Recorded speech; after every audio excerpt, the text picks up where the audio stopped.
Yeah, it's rewind time.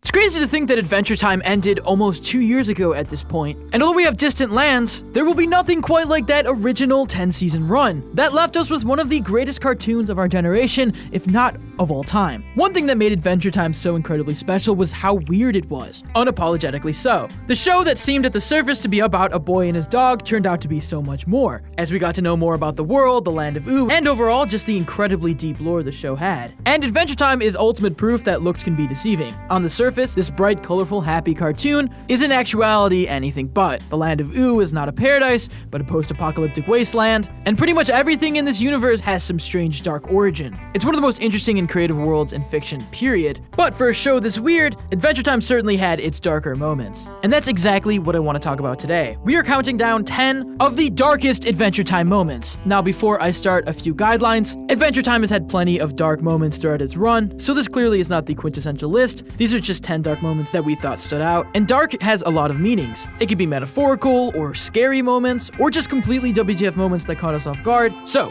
without further ado, let's get started. You were right all along, Finn.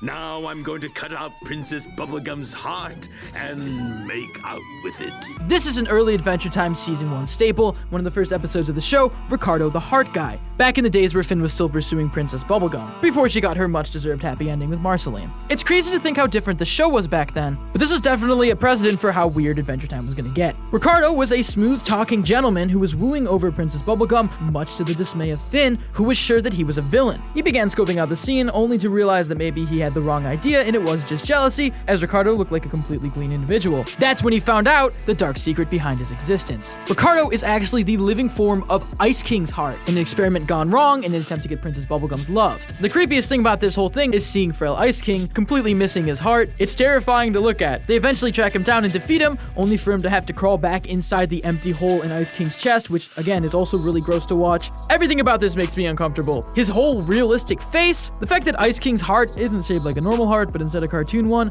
we won't get into the logic of that. But the most unsettling thing of all was his soothing deep voice. This guy, I'm just not a fan. And then maybe Betty, my princess, maybe you will love me again.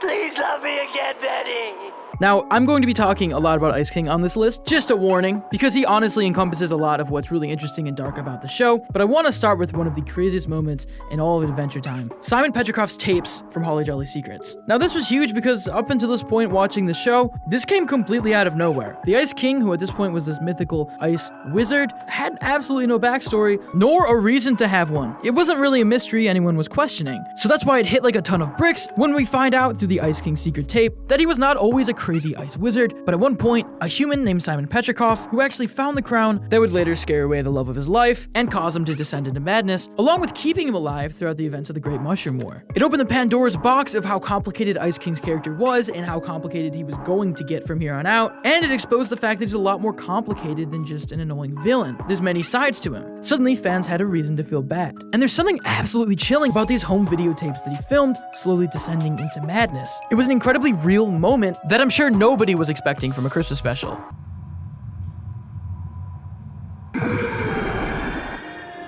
That one's going in the vault.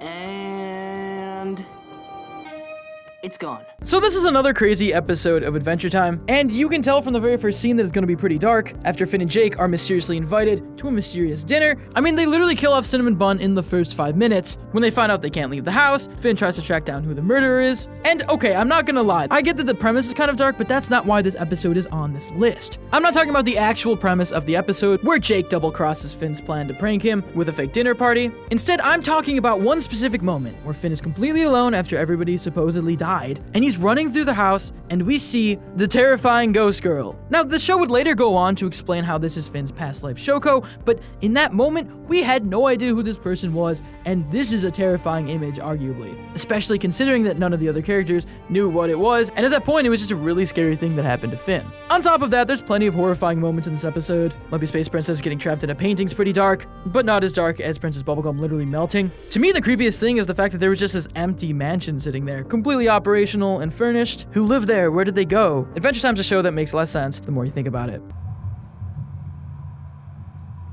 I'm so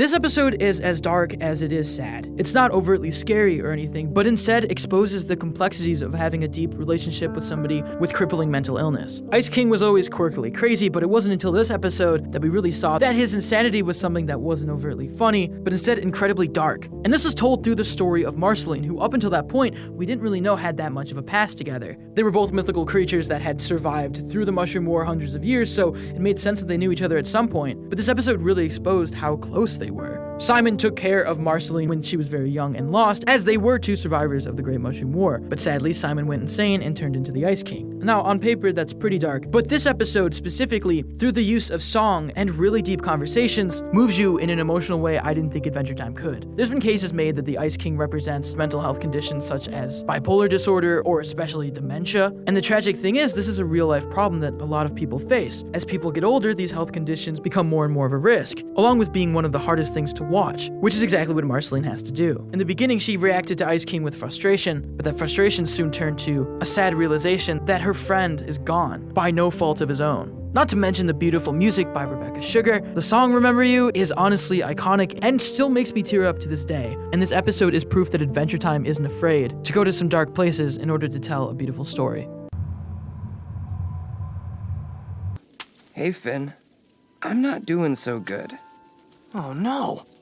Yeah. Now, I could go on and on about how dark Fern is as a character. A strange combination of Finn's grass sword and Finn's fin sword. There's a deep lore with Finn swords, it's crazy. Ended up producing a clone version of Finn made entirely out of grass, who had a serious identity crisis. He began to get jealous of the real Finn's life as he viewed himself as Finn just as much as him. This all came into a climax when Fern decided to kidnap the real Finn and lock him in a dungeon forever so that he could go and replace his life. The thing with Fern is that he was never really overtly malicious. In fact, more often than not, you just felt bad for him. Imagine the crazy identity crisis that comes with finding out you're a clone of somebody else. It's crazy stuff. But this episode takes an incredibly dark turn when Finn breaks out of his dungeon prison and him and Fern begin to fight. This is when we see how kind of straight up evil Fern can be, and the two fight pretty much to the death. The reason this gets so dark is because Finn does have a genuine moment when he asks Fern to stop, basically saying that things don't have to end in a deadly way. But before Fern even gets the opportunity to consider this or answer the question, Finn's arm goes off accidentally, murdering Fern in cold blood, grinding him down to just pure grass. If that's not dark enough in concept alone, Finn's expression afterwards, him just laying there realizing what he's done, followed up by the cold ending of him shuffling into the treehouse, saying absolutely nothing, again coming to terms with the fact that he murdered somebody, the shot through the window of them silently consoling him. This is truly one of the darkest moments in all of Adventure Time. Finn is at his heart a hero, and he has the hero mentality of only slaying bad guys or monsters, but Fern's situation was so morally gray, and they could have worked something out. The fact that he killed him unintentionally is the darkest part. Now, Fern does end up coming back and playing a role later on in the series, and you might say, oh, that makes this scene not as dark, but that's where you're wrong, because in the finale, Fern dies for real, and that is just one of the saddest moments in all of Adventure Time. All in all, Fern is one of the most morally and emotionally complex characters in Adventure Time. He's such an interesting character, and to watch his progression through the series is something really amazing, but this moment right here, of Finn lying in the grass, covered in Fern's remains, is one of the darkest in the series. Whoa! Alternate Wish World Finn is mad uglies. Dang, I'm mad uglies too!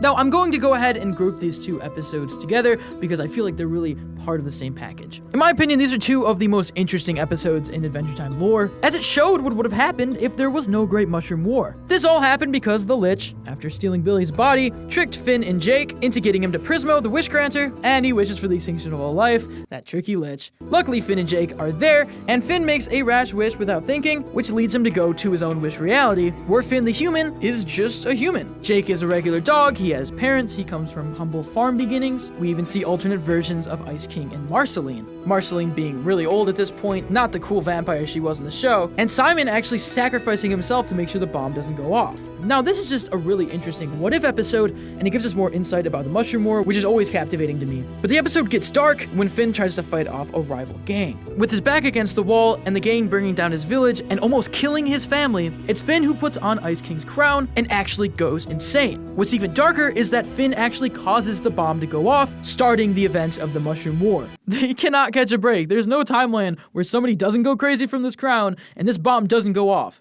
Finn literally inadvertently creates the Lich in a disturbing scene where he bursts out of Jake's mutilated body. Are you convinced that this is dark yet? This is as disturbing as it gets, guys. Besides a base level of how crazy the situation is, it's a lot darker when you consider it in the context of the show. Finn, the person who's always trying to be the hero, who's trying to take down the Lich, ends up destroying the world and creating the one thing that he tried to stop, losing his dog in the process, though he does save his donkey Barbar, which is great. Plus, hearing Finn talk in that crazy Ice King voice is really weird to see. Thank God Jake figured out the solution and did it. And we got to meet Prisma, who is one of my favorite characters in all of the show, so it was kind of a net win, but still, this is a very dark episode. Where everybody knows your name. Simon and Marcy. Now, I know I keep talking about these two specific characters, but they do encompass some of the darkest moments on the show, and this is one of the greatest episodes of Adventure Time, period. I simply could not do this list without mentioning it. Simon and Marcy finally gives us a glimpse into the long-hinted past of Simon Petrikov and the young Marceline, along with finally showing us in detail what the world looked like after the events of the Great Mushroom War. They are literally walking through a post-apocalyptic wasteland in this episode. There's no Candy Kingdom yet, instead humans were turned into these dark radioactive monster zombies. Now, the idea of an apocalypse is something that looms over all of Adventure Time, so that's not why I'm talking about it. Instead, like the other interactions with Ice King and Marceline, this episode is incredibly dark in a psychological way. Simon is doing everything in his power to keep Marceline safe. In fact, the whole point of the episode is him trying to get chicken soup after she becomes ill. But that safety comes at a price. The only thing keeping Simon alive and his only self-defense is the crown that's making him slowly go insane. So this entire episode, he grapples with his want to keep Marceline safe and his fear of scaring her away. In fact, every time he tries to use the crown, Marceline begs him not to, and even though Simon knows how badly it's hurting him, he sacrifices his mental sanity in order to keep Marceline safe. This all comes together in the final scene of the episode, one of the darkest and most tender, when the two have their backs against the wall in an alleyway being chased by radioactive monsters. Simon's only way out is to use the crown, and he tries everything in his power to not lose his mind while he's wearing it. He does this by singing the Cheers theme song, something he did with her earlier on in the episode in order to make her laugh and feel better. It's a really tender and heartfelt moment, and one of the saddest in the show. Simon knows that there's no going back, and that this is the only way to keep them safe, and he has to make the ultimate sacrifice. Not to mention the fact that even after he saves the day, and gives her the chicken soup, he refers to Marceline as Gunter, showing that he really has succumbed to the crown, and he's beyond the point of no return. This episode did a lot for Adventure Time by actually showing the events that were long hinted at for the entirety of the series up until that point. And seeing it firsthand, it made us realize how dark this world really is. Don't be scared, Finn. Lumpy's on lifeguard duty. Now, this episode isn't dark, but it's really WTF, and I wanted to put it on this list. This episode deals with the problem of Finn being sad and horny, I guess? It's very uncomfortable. So Finn's arm is gone at this point in the series, and it's just a flower, but he's dealing with actual emotional problems where he just doesn't feel anything anymore. So his answer to that is to go around randomly making out with princesses. Along the way, a bee named Breezy becomes obsessed with his flower and really wants to pollinate it. Though the whole situation is very strange. She decides to help Finn get with women so that she can get to his flower. Now look, this on its own is very weird, but I want to talk about one moment that scarred me forever, that I never thought would happen. After Finn goes around doing what he refers to as making out with princesses, when in reality he's really just giving them a kiss on the cheek, he meets up with Lumpy's space princess, who tells him that he's not doing it right. We see one of the most uncomfortable shots in all of Adventure Time history, and then we cut to black, only to cut to Finn waking up. Now, I'm not trying to infer here. They were definitely hinting at something more than kissing going on here. I don't even know. It felt like a weird Adventure Time fanfiction, and this is one of my least favorite episodes of the show. Breezy becomes like a super bee or something, and Finn gets his arm back, I guess. Breezy gets the flower. Like I said, this is just soaked in metaphor. They're obviously trying to talk about something deeper here. But I'm talking solely about the fact that they even alluded to Lumpy Space Princess and Finn having a sexual experience. And I'm not trying to look like I inferred too much or I'm creating a narrative. I don't want this to happen. But if you watch the scene for yourself and don't feel at least a little bit uncomfortable, well, I don't know what to say.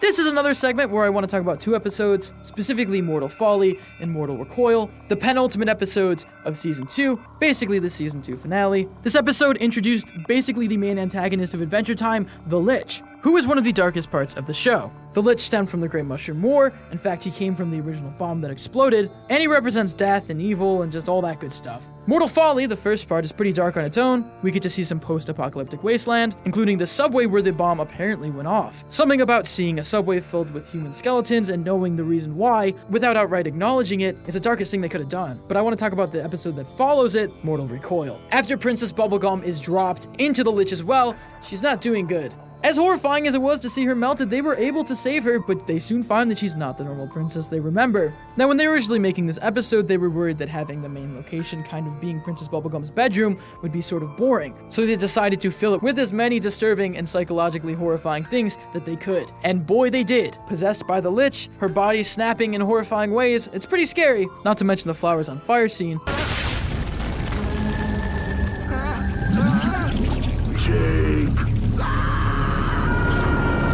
Or the fact that Finn literally and naively gets her all the ingredients to make another Lich as well, leading to Princess Bubblegum turning into a horrifying monster that they're able to stop, but then dies again. Her body has been put through so much trauma at this point. She was literally dismembered like 3 separate times. Now, they were able to save her, obviously, but if you remember, she ends up only being 13, leading to our absolute king, the Ice King, to dip out because he's not trying to catch a case, and Finn gets to be with Bubblegum. It's a happy ending, but a very dark episode.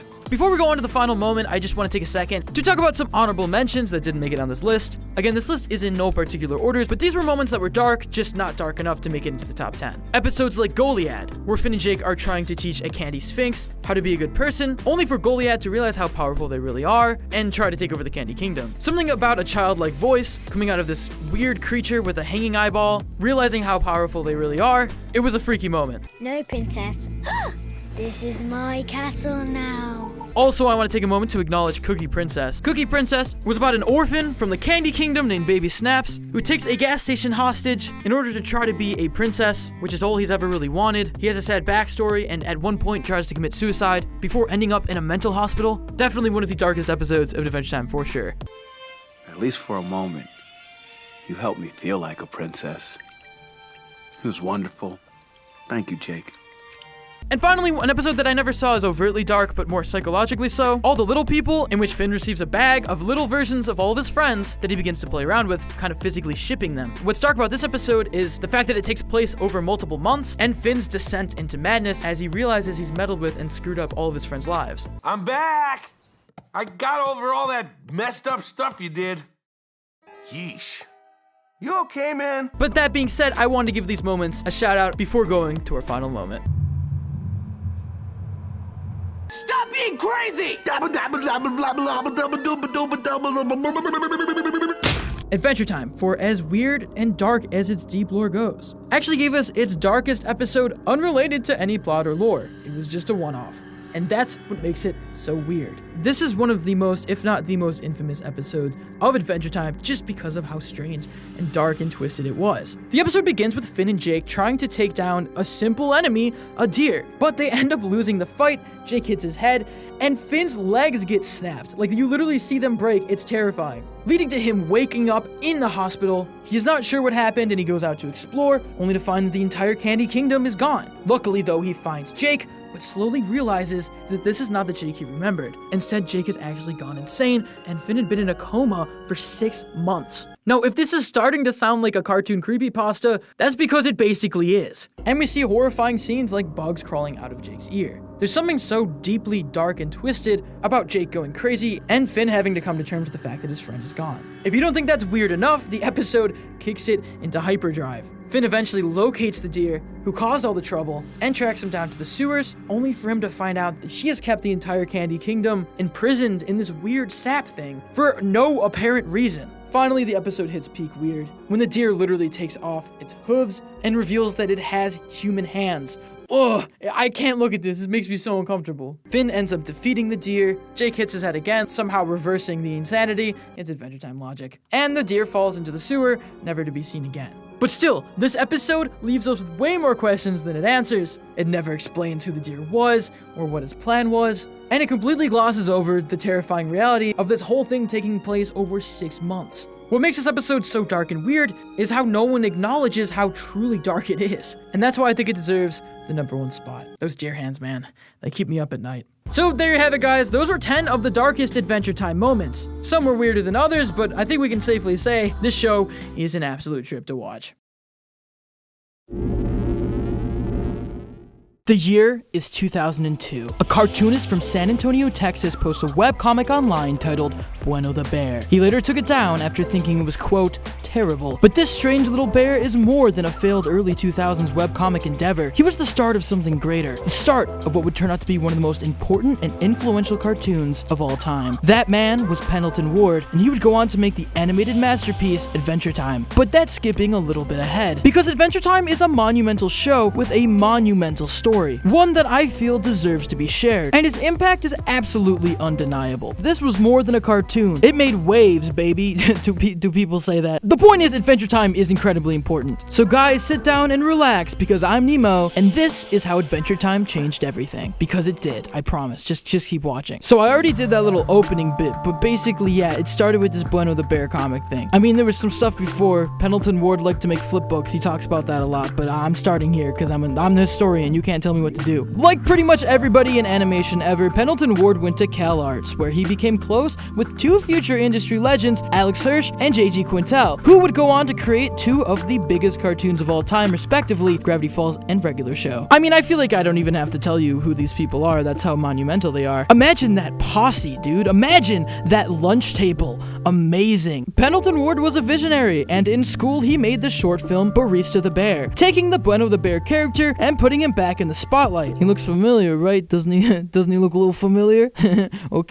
Okay, let's keep going. Okay. After college, Ward began working with Frederator, who ended up really liking the Barista the Bear cartoon. From there, he ended up making shorts for the prolific Random Cartoons, a famous Nickelodeon cartoon clip show that featured what would turn out to be the pilots for some of the biggest cartoons ever, including Chalk Zone and even Fairly Odd Parents. All of these shows ended up as shorts on Random Cartoons, but in all honesty, they were pretty much all just backdoor pilots. Pendleton Ward ended up making two, Adventure Time and Bravest Warriors. The former, Adventure Time, was created back in the year of 2006 and was animated almost entirely by Pendleton himself. The Adventure Time short is now legendary, but back then it wasn't much, until something amazing happened and Pendleton posted it on YouTube. The Adventure Time pilot was uploaded on YouTube in 2007 and became a viral hit, garnering over 1 million views. That's right, I don't know if you knew this, Adventure Time started off as a viral video. Not only is this show historically significant once it was greenlit, but it was also one of the first cartoons to go viral, and one of the first viral cartoons to go on to be an actual primetime show. And if you think about it, it's very rare for anything on the internet to translate to television without it being absolutely disgusting. I'm looking at you, annoying orange. But either way, this marked Adventure Time as something different, as a cartoon of the new generation, and it really was. During 2007, Ward began working on Flapjack with his two college friends, J.G. Quintel and Alex Hirsch. We did a whole video on Flapjack. You should definitely check that out because its story is equally as interesting. Though while he was working, he was trying feverishly to get Adventure Time picked up, in a very famous blockbuster turning down Netflix type move. And despite its huge internet popularity, Nickelodeon turned down Adventure Time twice. How do you... Oh, dude, those executives, I feel bad for them. But despite failure, they picked themselves up and dusted themselves off and took the show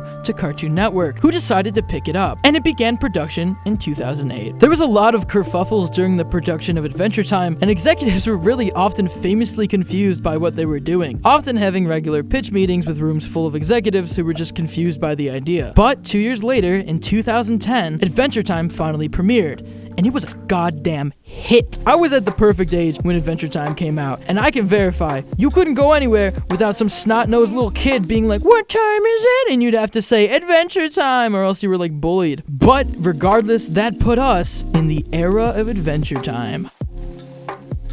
Adventure Time really struck a chord with audiences and found a pretty new audience. And that's because it's safe to say it was really unlike anything else that had ever aired ever before, and it showed, guys. This show was bizarre. It used weird lingo like slamacow and algebraic, words unknown to the human language before and used prominently ever since. And the bottom line was, the show was really funny. It had a stellar voice cast, and most of all, it was original. But Adventure Time also had a few other things going its way. Not only was it darker than a lot of other cartoons, especially in the beginning, it was also incredibly raunchier than most. In fact, Adventure Time and its sister show, Regular Show, were the first two PG Cartoon Network shows, and some of the raunchiest we'd ever seen so far. Wait, no, I take that back. I mean, not like sexy hot. No, you do mean sexy hot. No, I mean, I don't care. I remember at one point my dad actually made me turn it off, and I felt super embarrassed. So thanks for that, guys. Adventure Time definitely had childlike humor, and it aired on Cartoon Network, but it popularized the concept of kid shows that weren't just for kids. And soon, Adventure Time was finding an audience with kids, adults, teenagers, everybody, all alike, bonding over this show. So, Adventure Time was airing, it was a hit, the network loved it, people loved it. Where to go from there? More episodes, baby! Adventure Time would air from 2010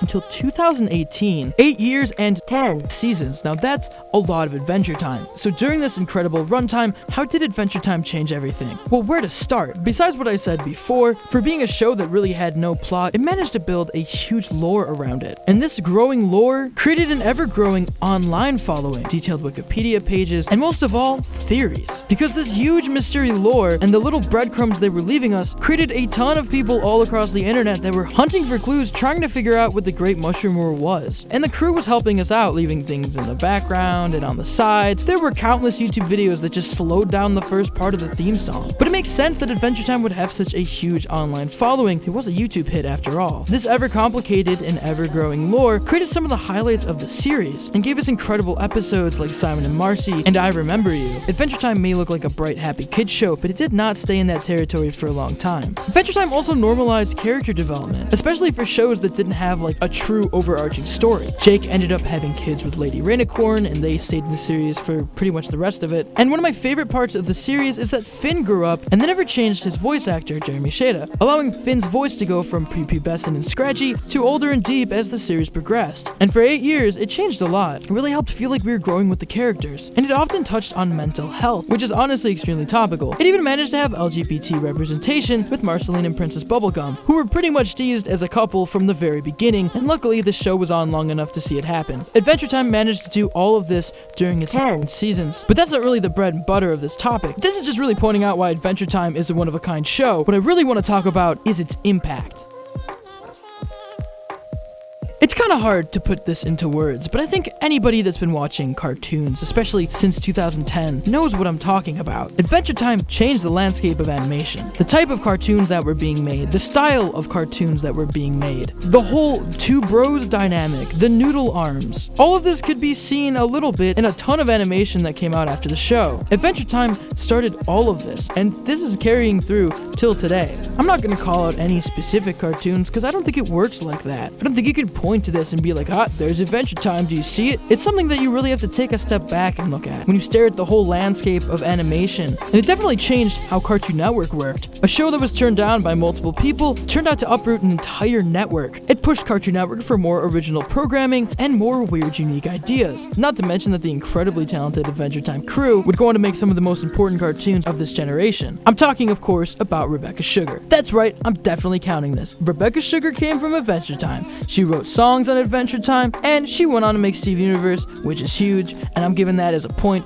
to Adventure Time. It makes sense that executives were concerned during development, but that's just because it was a new idea. You never really see the next trend of animation coming till it hits you, and Adventure Time definitely was that new trend. I'm even willing to argue that the success of Adventure Time is likely a factor in a lot of new adult cartoons, impacting adult animation despite being a quote-unquote child show. Because Adventure Time was big on adult humor, and it never talked down to its audience. It can still be enjoyed by anybody at any age. Adventure Time pushed for more shows that were enjoyed by both adults and kids. And Adventure Time didn't have a specific audience in mind, so by proxy, it became loved by all. And look, I'm not gonna sit here and say that this was just Adventure Time, or that Adventure Time was the only show that had an audience of adult and kids. That's just obviously blatantly wrong. But for a show this big and this prolific, it would be kind of naive to say that it wasn't one of the biggest driving forces for pushing that agenda forward. Pendleton Ward continued to make waves, going on to make the web show Bravest Warriors, one of the biggest and most successful web cartoons of all time. Adventure Time ended its 8-year run with an incredible finale,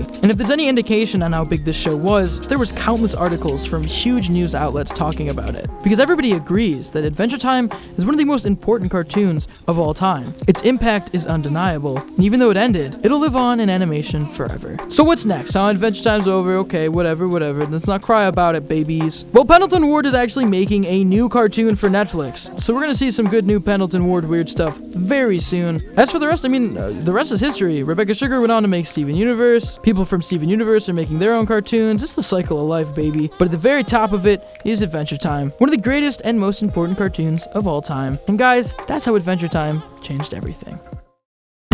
Well, once you get this new crown, you can always use it to make an ice Betty.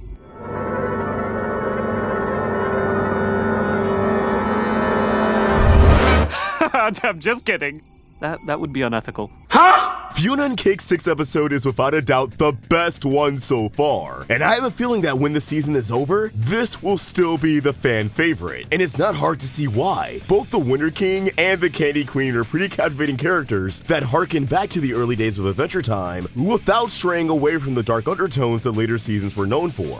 And when I say dark, I really mean dark, because the last few minutes of this episode drop an absolute bombshell on us, revealing that this role reversal between the Winter King and the Candy Queen has been nothing more than a twisted facade. After Fionna mistakenly turns his magic crown to a normal one, the Winter King is stripped of his power, killing him on the spot and reverting the Candy Queen to Princess Bubblegum. And we learn it's because this Simon never truly conquered the crown. He's just been projecting its madness onto Princess Bubblegum, transforming her into this Benel-coated psychopath that I absolutely adore. So this happens a lot. Not this part. This is an escalation. The Winter King isn't the ideal version of Simon that outclasses our depressed goober in every way. He's a narcissistic asshole who lacks all the redeeming qualities our Simon has. But how far did the Simon go to preserve his sanity? How was he able to project his madness onto PB for 100 years unopposed? Well, I think the best answer to that question is another question. Where was Finn and Jake in this universe? And what happened to Marceline? Finn and Jake are nowhere to be seen in this episode, and Marceline is strongly implied to be dead, as there's an ice replica of a young Marceline playing her axe bass throughout the episode. But we know Marceline got the axe when she was a teenager, so why does this clone have it when she's depicted at a much younger age? And it's not like it's made of ice, this is the real deal. Well, there's two possibilities. Either Marceline got the axe at a much younger age in this universe and died before she became a teenager for whatever reason, or the much darker angle, Marceline in this world had beef with Simon for projecting his madness onto PB, as I think most people would, and instead of coming to his senses, backing down from such a heinous act, the Winter King put Marceline on ice instead. Of course, I don't think any Simon can live with himself if he killed Marcy, so he simply repressed his emotions and created this Ice Marcy, in the form he most fondly remembers, when she was a child being taken care of by him, which is why Ice Marcy has the base. It's from the very real, very dead Marceline, who was struck down by her adoptive father. Now obviously, it's supposed to be up to interpretation, and we'll never really know for sure. But evidently, the Fionna and Cake crew went the extra mile to figure out the lore that's never directly stated in the show itself, like how the baby universe was actually created as a result of BMO's wish to Prismo. And longtime crewmate Steve Woodpart liked to tweet about this exact theory, so odds are, this is how things shook out. Or at least, it's the interpretation he agrees with the most. Of course, this also means the real Marceline could have just been frozen and is just now being thawed out off screen. But the Winter King did offer to make Simon an Ice Betty as a way to cope with her death. So again, I think Marcy being dead at his hands is sadly the most likely outcome. But what about Finn and Jake? This is something that I think is a little more up in the air, as again, they're not mentioned at all in this episode. And the Winter King didn't seem to have a reaction to seeing Fionna and Cake either, despite recognizing Simon as a version of him from another universe. So you think he would have made some sort of expression or alluded to Finn and Jake in some sort of capacity if he knew them. It's also worth mentioning that this take on the Ice Kingdom is a lot different from the one Finn and Jake grew up around. I don't know if there would have been much room for an authentic adventure around here. This Simon being the Winter King for 100 years means that Finn and Jake would have had no idea what really happened to the Candy Queen. They would have just assumed she was a crazy lady, just like how they treated Simon in the beginning of the series. And they would have had no reason to suspect that the Winter King is actually a pretty evil dude. So there's actually a pretty good chance that instead of getting marked by the Winter King, Finn and Jake just don't live here in this universe. They're going on adventures somewhere else anew, blissfully ignorant of what was really going down in these two kingdoms. One thing I'm really glad to see people talk about is the Winter King's response to Betty being the love of Simon's life, simply shrugging it off and saying, "That's not how I remember it." I really wonder if Fionna and Cake will explore the toxic aspects of Simon and Betty's relationship that we tend to overlook. They clearly loved each other, but that doesn't mean their relationship was healthy. In fact, their codependency was pretty bad, and assuming those intense emotions for Betty were lumped into the madness projected onto PB, as she retained the Ice King's obsession towards princesses, thirsting after the Winter King, I think it's possible that this Simon was actually able to recognize the flaws in their relationship. Or he's just a sociopath who only cares about himself. It's one or the other. That's all I really have for this video, but as always, I want to know what you guys think. What were your thoughts on this episode, and what do you think happened to Marceline in this timeline? Also, do you think this timeline was created as a result of Marceline's wish to Prismo, wishing for a universe where Simon wasn't corrupted by the madness? I've seen that idea going around, and I really like it, in a ball my eyes out kind of way.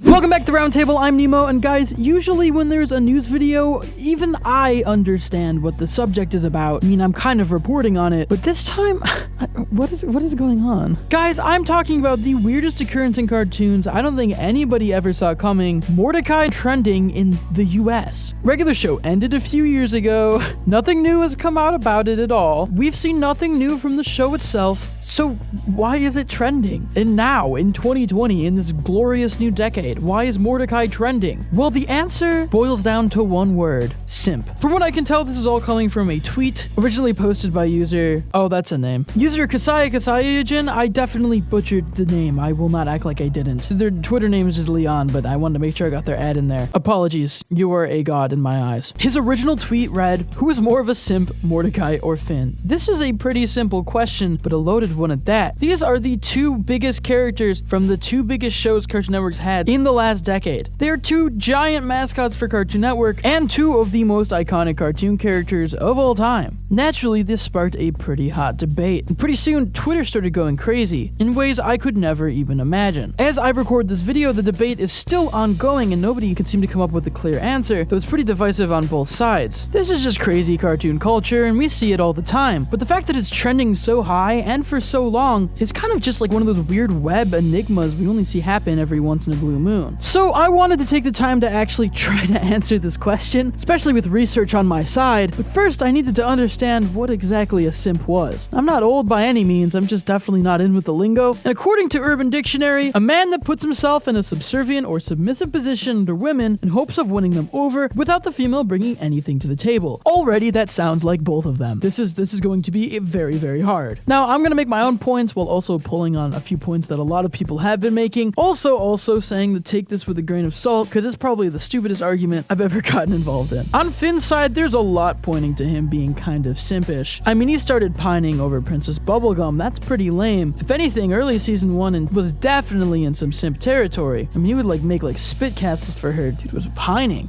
He was also a child at the time, so this could be explained as a childhood crush, kind of cleaning his name. Luck even appeared to be on Finn's side when, after the season 2 finale, Princess Bubblegum was transformed back into her 13-year-old self, though this did not last long, and she ended up going back to her original age. This whole kind of plotline is a little weird, but this kind of solidified the fact that he would never be with Princess Bubblegum, and from there on out, Finn had to get used to that, which took a lot of emotional maturity, something that a simp definitely does not have. He moved on to his next flame Princess, and that was definitely not a simp relationship. Finn took charge. He even kind of thought he had Princess Bubblegum jealous, and then it turns out she was just scared of her crazy power, and because she was made of fire. It was a mess. Adventure Time was weird. Though in the end, Finn himself blows the relationship, which is very, very simpish. And not only did Finn blow things with Flame Princess, but he literally got dumped because he kept tricking her to fight the Ice King for his own pleasure, which is just really, really weird. I mean, it was essentially over a wet dream. I don't know any other way to describe that. But then he pulls a 180, forming a friendship with Flame Princess, which is not simp. In fact, it's actually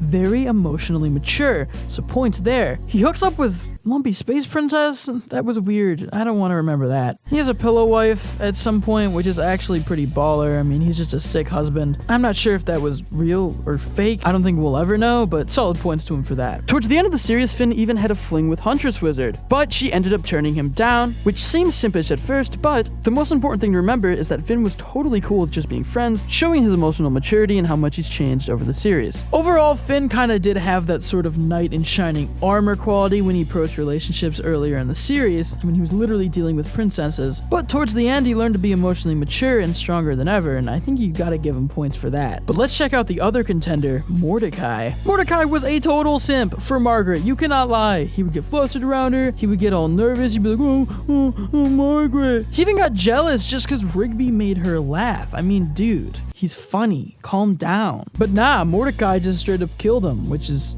not cool. Though I do want to make it clear, even though Mordecai did kill Rigby in this scene, and I've seen a lot of people online using this clip as like justification, in the context of the episode, Rigby did ask Margaret out solely despite Mordecai, who was really nervous about it, and that is a dick move. And Mordecai did show like intense regret after doing it and worked really hard to make sure Rigby didn't stay dead, which is great. So his heart was in the right place. Mordecai, in fact, literally gets called a simp in the series, so, you know, if you want your answer, I mean, look. How long have you been calling it that? How long have you been Mordecai?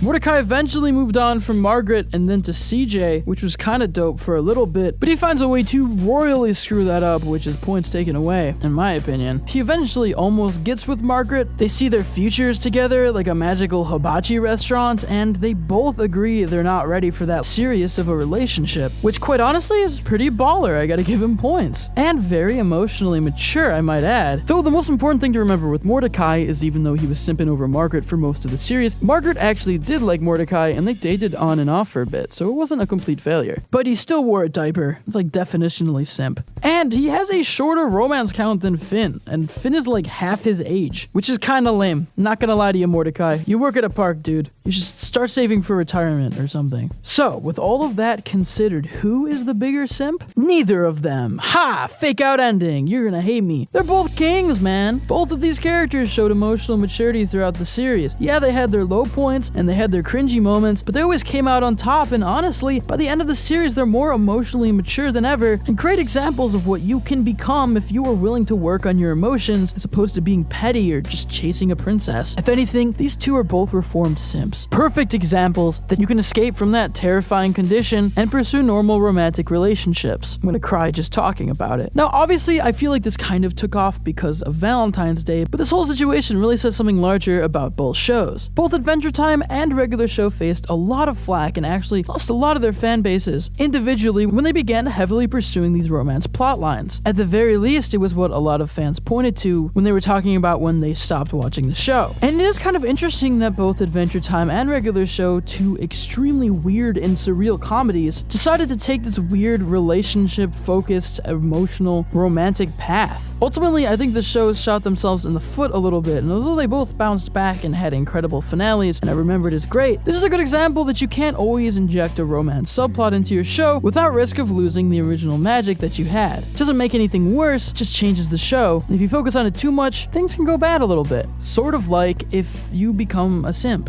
Let me try to tie this all together. This is a mess. The point of this video is, I don't know, this is just a weird Twitter trend, man. Love to see Mordecai trending though. Watch close enough, honestly. And hey, this is just my humble opinion, okay? I'm a tiny cartoon boy. I don't make the rules.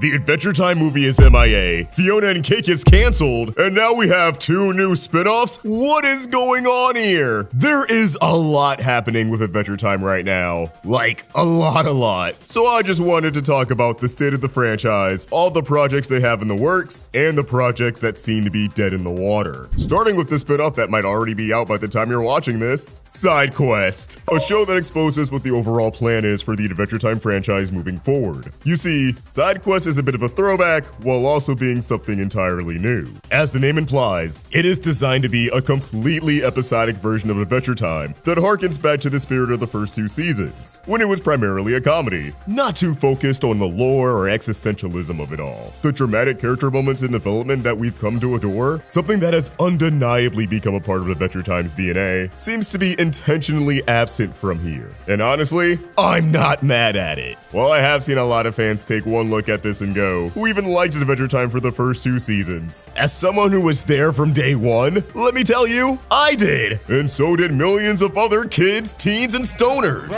Before the lore, the random humor and wacky adventures was the whole appeal of Adventure Time. That's what allowed the series to flourish and develop into what it became. SideQuest is embracing the series' roots, and I respect that, damn it! Now, depending on how tuned in you are to the animation scene, you may already know that Disney Plus screwed up and posted a few episodes of SideQuest early, taking them down within the hour. Oh yeah, this show is coming to Hulu and Disney Plus exclusively, by the way. And if you're wondering why, trust me, it's all a part of their plan. From first impressions, people really enjoy SideQuest, and it's not hard to see why. Not only has the voice cast brought their A-game, including Finn's new voice actor, Sasha Knight, but the writing is hilarious, the animation is super expressive, and the new lineless art style really gives it a lot of flavor. However, it's important to note that Adventure Time SideQuest is not a literal prequel, it's just inspired by that early Pendleton Ward era. The jury's out if there's going to be some overlap with other Adventure Time projects, like will we see any characters from Fionna and Cake make their way in here, but for now, it's clearly its own distinct thing that's not just meant to be a little nostalgic for people who grew up with Adventure Time, but to court new viewers. Which is why, instead of just trying to recreate the Pendleton era of the show, SideQuest is fully embracing being showrunner Nate Cash's interpretation of the show. It's still Adventure Time, but is putting his best foot forward to ensure that it doesn't feel like something you've seen before from the show.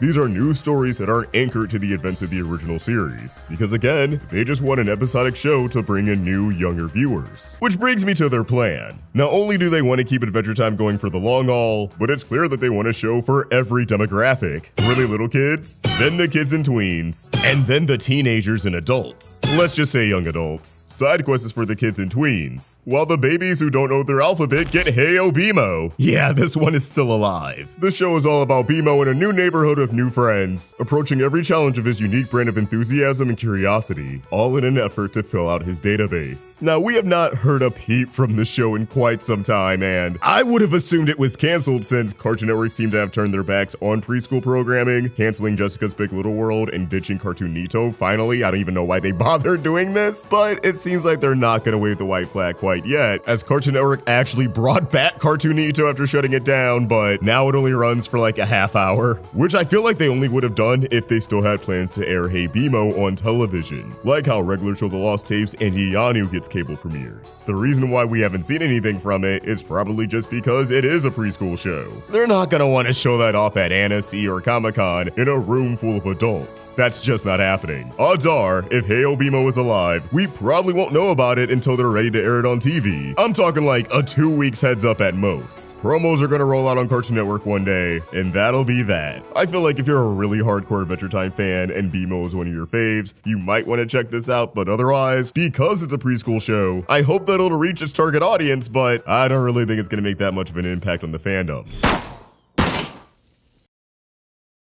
So we have their preschool show and their kids show, but what about their YA show? A show that feels like Adventure Time grew up alongside its original audience. Well, that was Fionna and Cake, which ended on a Marshall Lee-centric cliffhanger, but with its second season not being nearly as popular as the first, and a lot more divisive amongst fans, ditching the multiverse hopping in favor of a more slice-of-life approach, allowing us to spend more time in Fionna World and blue-balling us on Finn's fate, whatever plans they had for the third season has clearly gotten retooled into a brand new show. One that's giving the I want to see more of Ooh side of Fionna and Cake's audience exactly what they want. Presenting Bubblegum and Marceline. So far, all we know about it is that it's a show about Bubblegum and Marceline. But what about this screams we took Fionna and Cake season 3 and made it a whole new show? Well, aside from the cliffhanger involving Marceline and Hudson, Marceline had a couple of scenes throughout season 2 where she felt a little off. especially with the Vampire King's essence finally resurfacing, influencing Marceline to try and turn Finn into a vampire. Adam Muto also said that this show will continue the spirit of Fionna and Cake, and I doubt he's gonna be working on 2 shows at once, so this is definitely an admission that Fionna and Cake is over, but this will carry the mantle in terms of being the adult Adventure Time show. And if there was gonna be any other spinoff, it was gonna be about Bubbling. I'm surprised it took this long, honestly. I definitely feel like they're gonna take advantage of the show to tie up the loose ends of Fionna and Cake, Prismo still being all wonky and Marshall Lee being involved, so I'm really interested to see what they're gonna do there. And in general, I just don't see how any Adventure Time fan could not be thrilled over the idea of a Marceline show. Like, I get it, her and Bonnabelle did get a lot of spotlight in the original series as well, but it's not their fault, they just got the sauce. Marceline is without a doubt one of, if not the best written character in Adventure Time, so I know Muto and the team are gonna have some good eats on the table. And finally, there's the Adventure Time movie, where in this grand scheme could have been the Adventure Time for general audiences. But frankly, I just don't think it's gonna happen. Like the Gumball movie, I think they struggled to sell this movie to a streamer. Bubblegum and Marceline is gonna be on Max because that's adult animation. They can swear and get drunk and not pull any punches with the story. And adult animation, unlike kids or family animation, does well on Max, so they want to keep that around. They want adult Adventure Time, but nothing else. And Hulu may be interested in a series, but a movie is a different story, especially if they can't get at least one recognizable celebrity attached. Pizza movie's good though. Not to mention Rebecca Sugar and everyone else involved with the film haven't said anything about it in years. Sugar's very open about the fact that they've been hard at work on Lars of the Stars, but the movie? Ha! Not even so much as a mention. Unfortunately, I think it died in development. Warner wants to secure a bag off of that movie, and the only way they can get that is by selling it to a streamer. Unfortunately, for now, I think we should just assume that it fell to the wayside. But hey,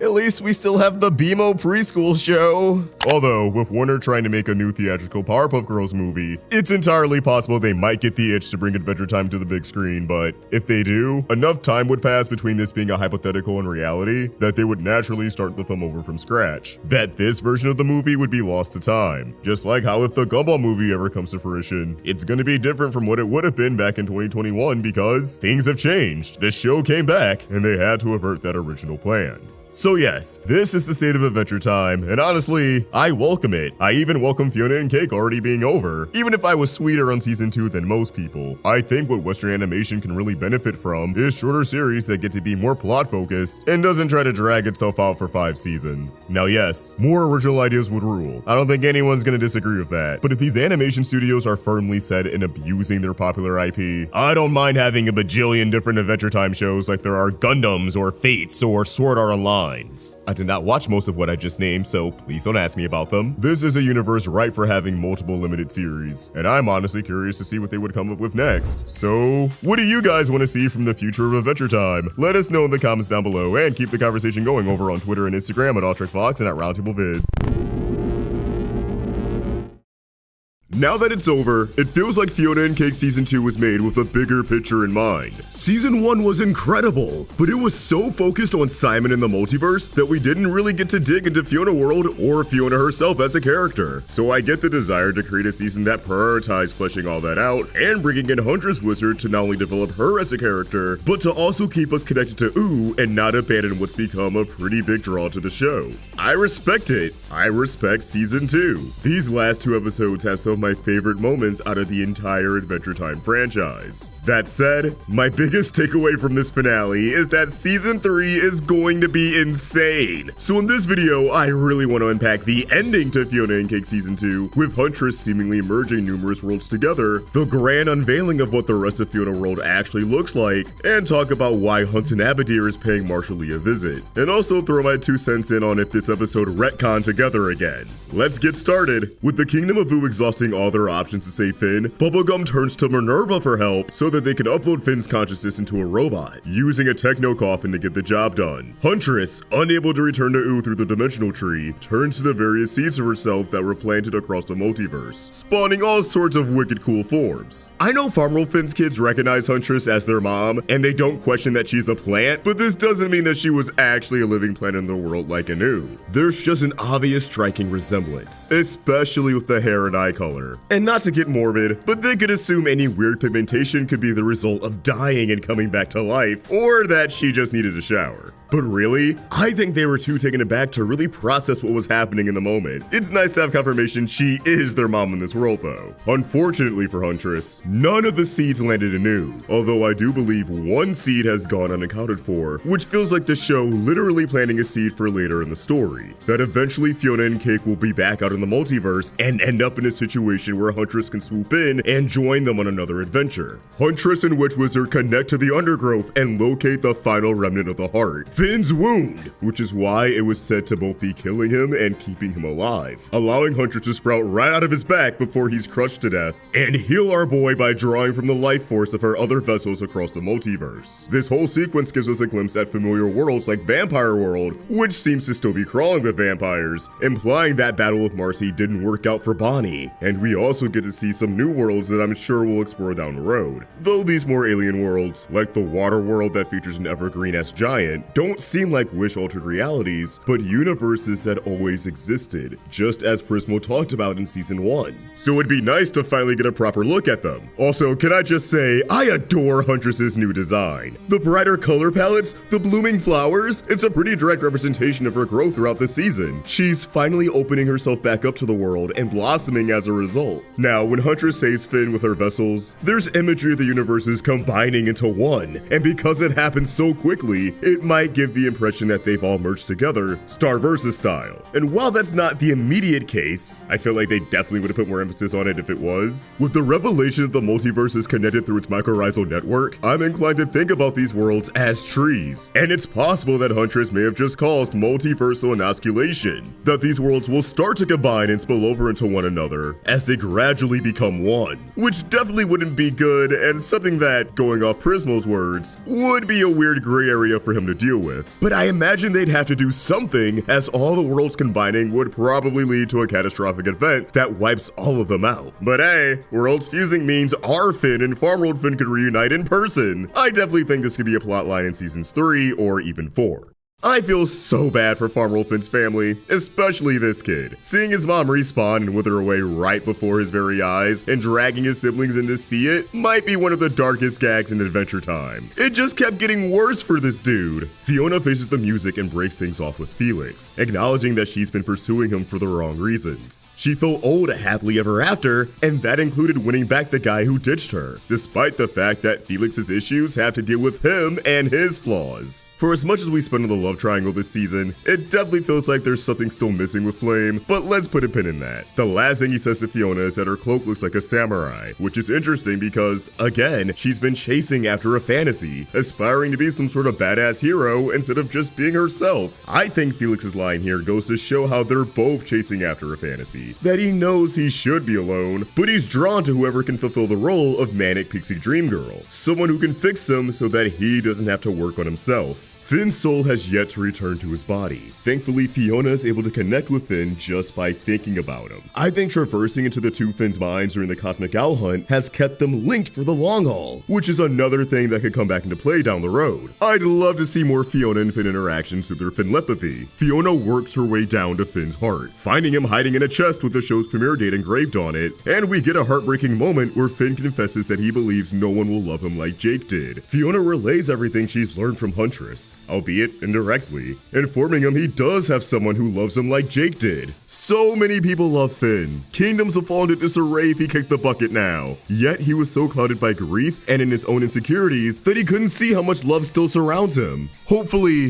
that changes moving forward. Finn wakes up and finally shares a passionate kiss with Huntress Wizard as everyone celebrates. And PB, overwhelmed and grappling with the fact she almost killed one of her best friends, passes off the crown to Peppermint Butler. She is done ruling. The episode doesn't have much time to unpack how much of a big deal this is for her character, but hey, there's always next time. Cake calls things off with Monochromacorn, and the two decide to just be friends. Cake accepts that she needs to be herself, and that also requires letting go of this relationship. Just like Fionna, Cake was forcing a relationship that she felt like she was supposed to have. She thought it'd make her more human, that she'd be perceived as normal, but now she knows she has to be herself and finding someone who fits her unconventional nature. I'm definitely rooting for Cosmic Cosmic Worm. Fiona's reconciliation with Gary and Marshall moves a little quick, but whatever, they only got so much runtime, and I think everyone's exhausted of all the drama. I'm good on a Fiona earns her forgiveness arc, and would rather have them move towards something more interesting. Huntress's arc concludes with her teaching magic right out of her home, which is pretty genius. The character who struggled the most with communication is now sharing knowledge that was once gatekept from everyone, educating those to use magic without exploitation, including the Green Wizards who now have to actually learn magic. And it's in her most intimate setting. Finn's also now living with Huntress, and he has a new robot arm, complete with an axe mod inspired by Farm World Finn. His beard is braided in a way that harkens back to the good Martin in Vampire World, or the Lich in the Dead World, who probably had his beard braided by Vimo. Finn's also the most ripped he's ever been, now that he's been juiced by Huntress, so I really hope we get to see him back in action next season.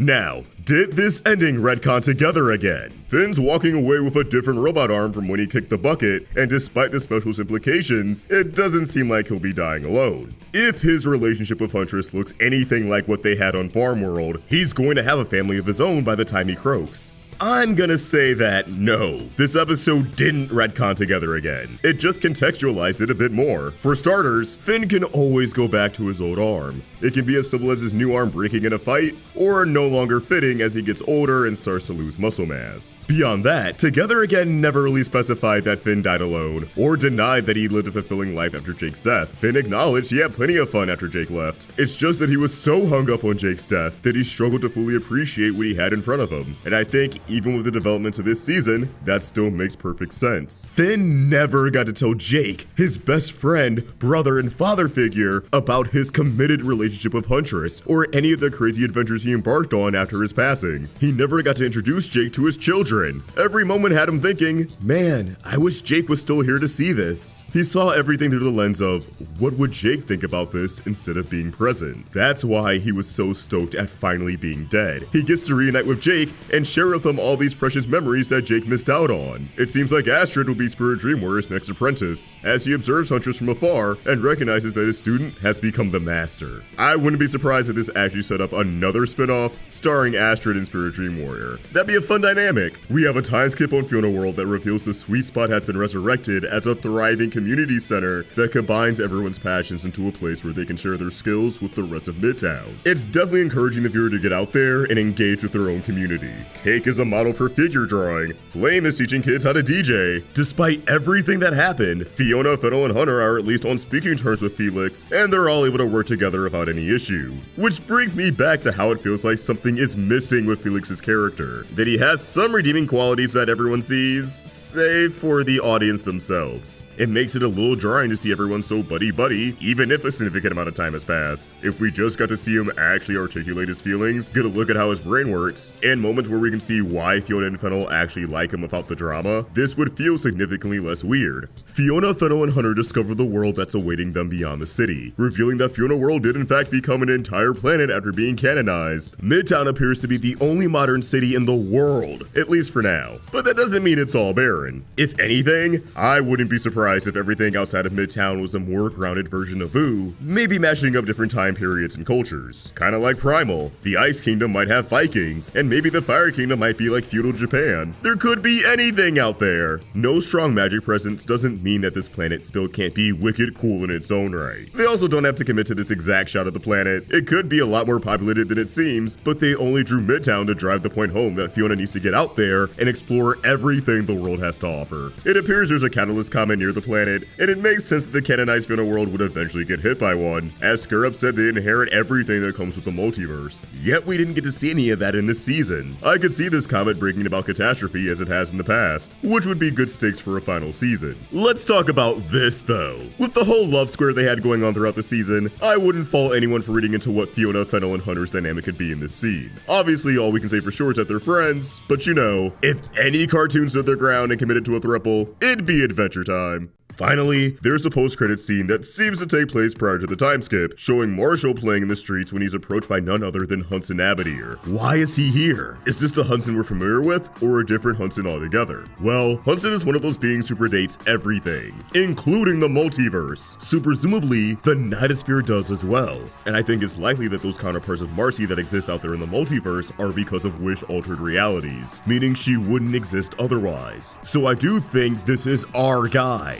He could have been summoned, given this graffiti of his summoning symbol nearby, and we know there is still some sort of magic in Fionna World as shown with the wizard eyes and Trip to Venus, so it's possible summoning Hudson from another dimension is on the table. But that just poses the question of who would know about that and why they would do it. I think it's likely that Hudson learned of Fionna World and Marshall's existence and is setting his sights on the young man to take over the Nightosphere. Marshall may be considered a son by technicality and thus qualifies for the role, or maybe Hudson needs to make some sort of sacrifice that would involve Marceline, but Hudson finds it easier to just borrow a version of her that he's apathetic towards instead. Since this seems to take place before the time skip, and the new Sweet Spot building would be way more expensive to build after Fionna demolished her original location, I do wonder if Hudson might be responsible for the building's existence. I don't know what his end goal could be, but I do think it's not out of the realm possibility that he wants to team up with none other than his own counterpart, Hannah. Cake did see a future where Fionna was working for Hannah, but the twist could be that this is the result of Fionna working for both Abadeers. Plus, I'll be real, I find the prospect of the Abadeers falling in love with themselves hysterical. If that would happen with anyone in Fionna and Cake, it'd definitely be them. Also, I wonder if Abadeer's interest in Marshall has anything to do with the Vampire King's essence influencing Marcy earlier in the season. Maybe this will become a bigger problem, and Hudson wants to try to transfer the essence out of Marceline, but he needs an appropriate vessel. So he sets his sights on Marshall, which in return dangles the idea of Marshall getting his vamp powers back, which may be cool, but would also be terrifying for him to go through. Either way, I do hope we get some Marcy and Marshall interaction in Season 3. And there you have it. What are your thoughts on Fionna and Cake Season 2? Let's get a dialogue going in the comments down below, and keep the conversation going by giving me a follow on Twitter and Instagram at AllSharkVox and at Roundtable Vids. Give me the book. You just want to mess me all up. Mess everyone up. Yeah, you wished for the extinction of all life and I did it. Guess it changed his timeline or something? Bimo, where is everybody? He's back! Cease. Fionna and Cake just got intense with the absolute insanity that is Jerry. An episode that had me puzzled as I pondered the question, who the hell is Jerry? Only for everything to click once it was far too late. Jerry was just an alias of the Lich, residing in a world where he's victorious in his quest to end all life as we know it. But how did this happen? Well, would you believe this is actually paying off something from 11 years ago? Oh yeah, it's a deep cut, baby.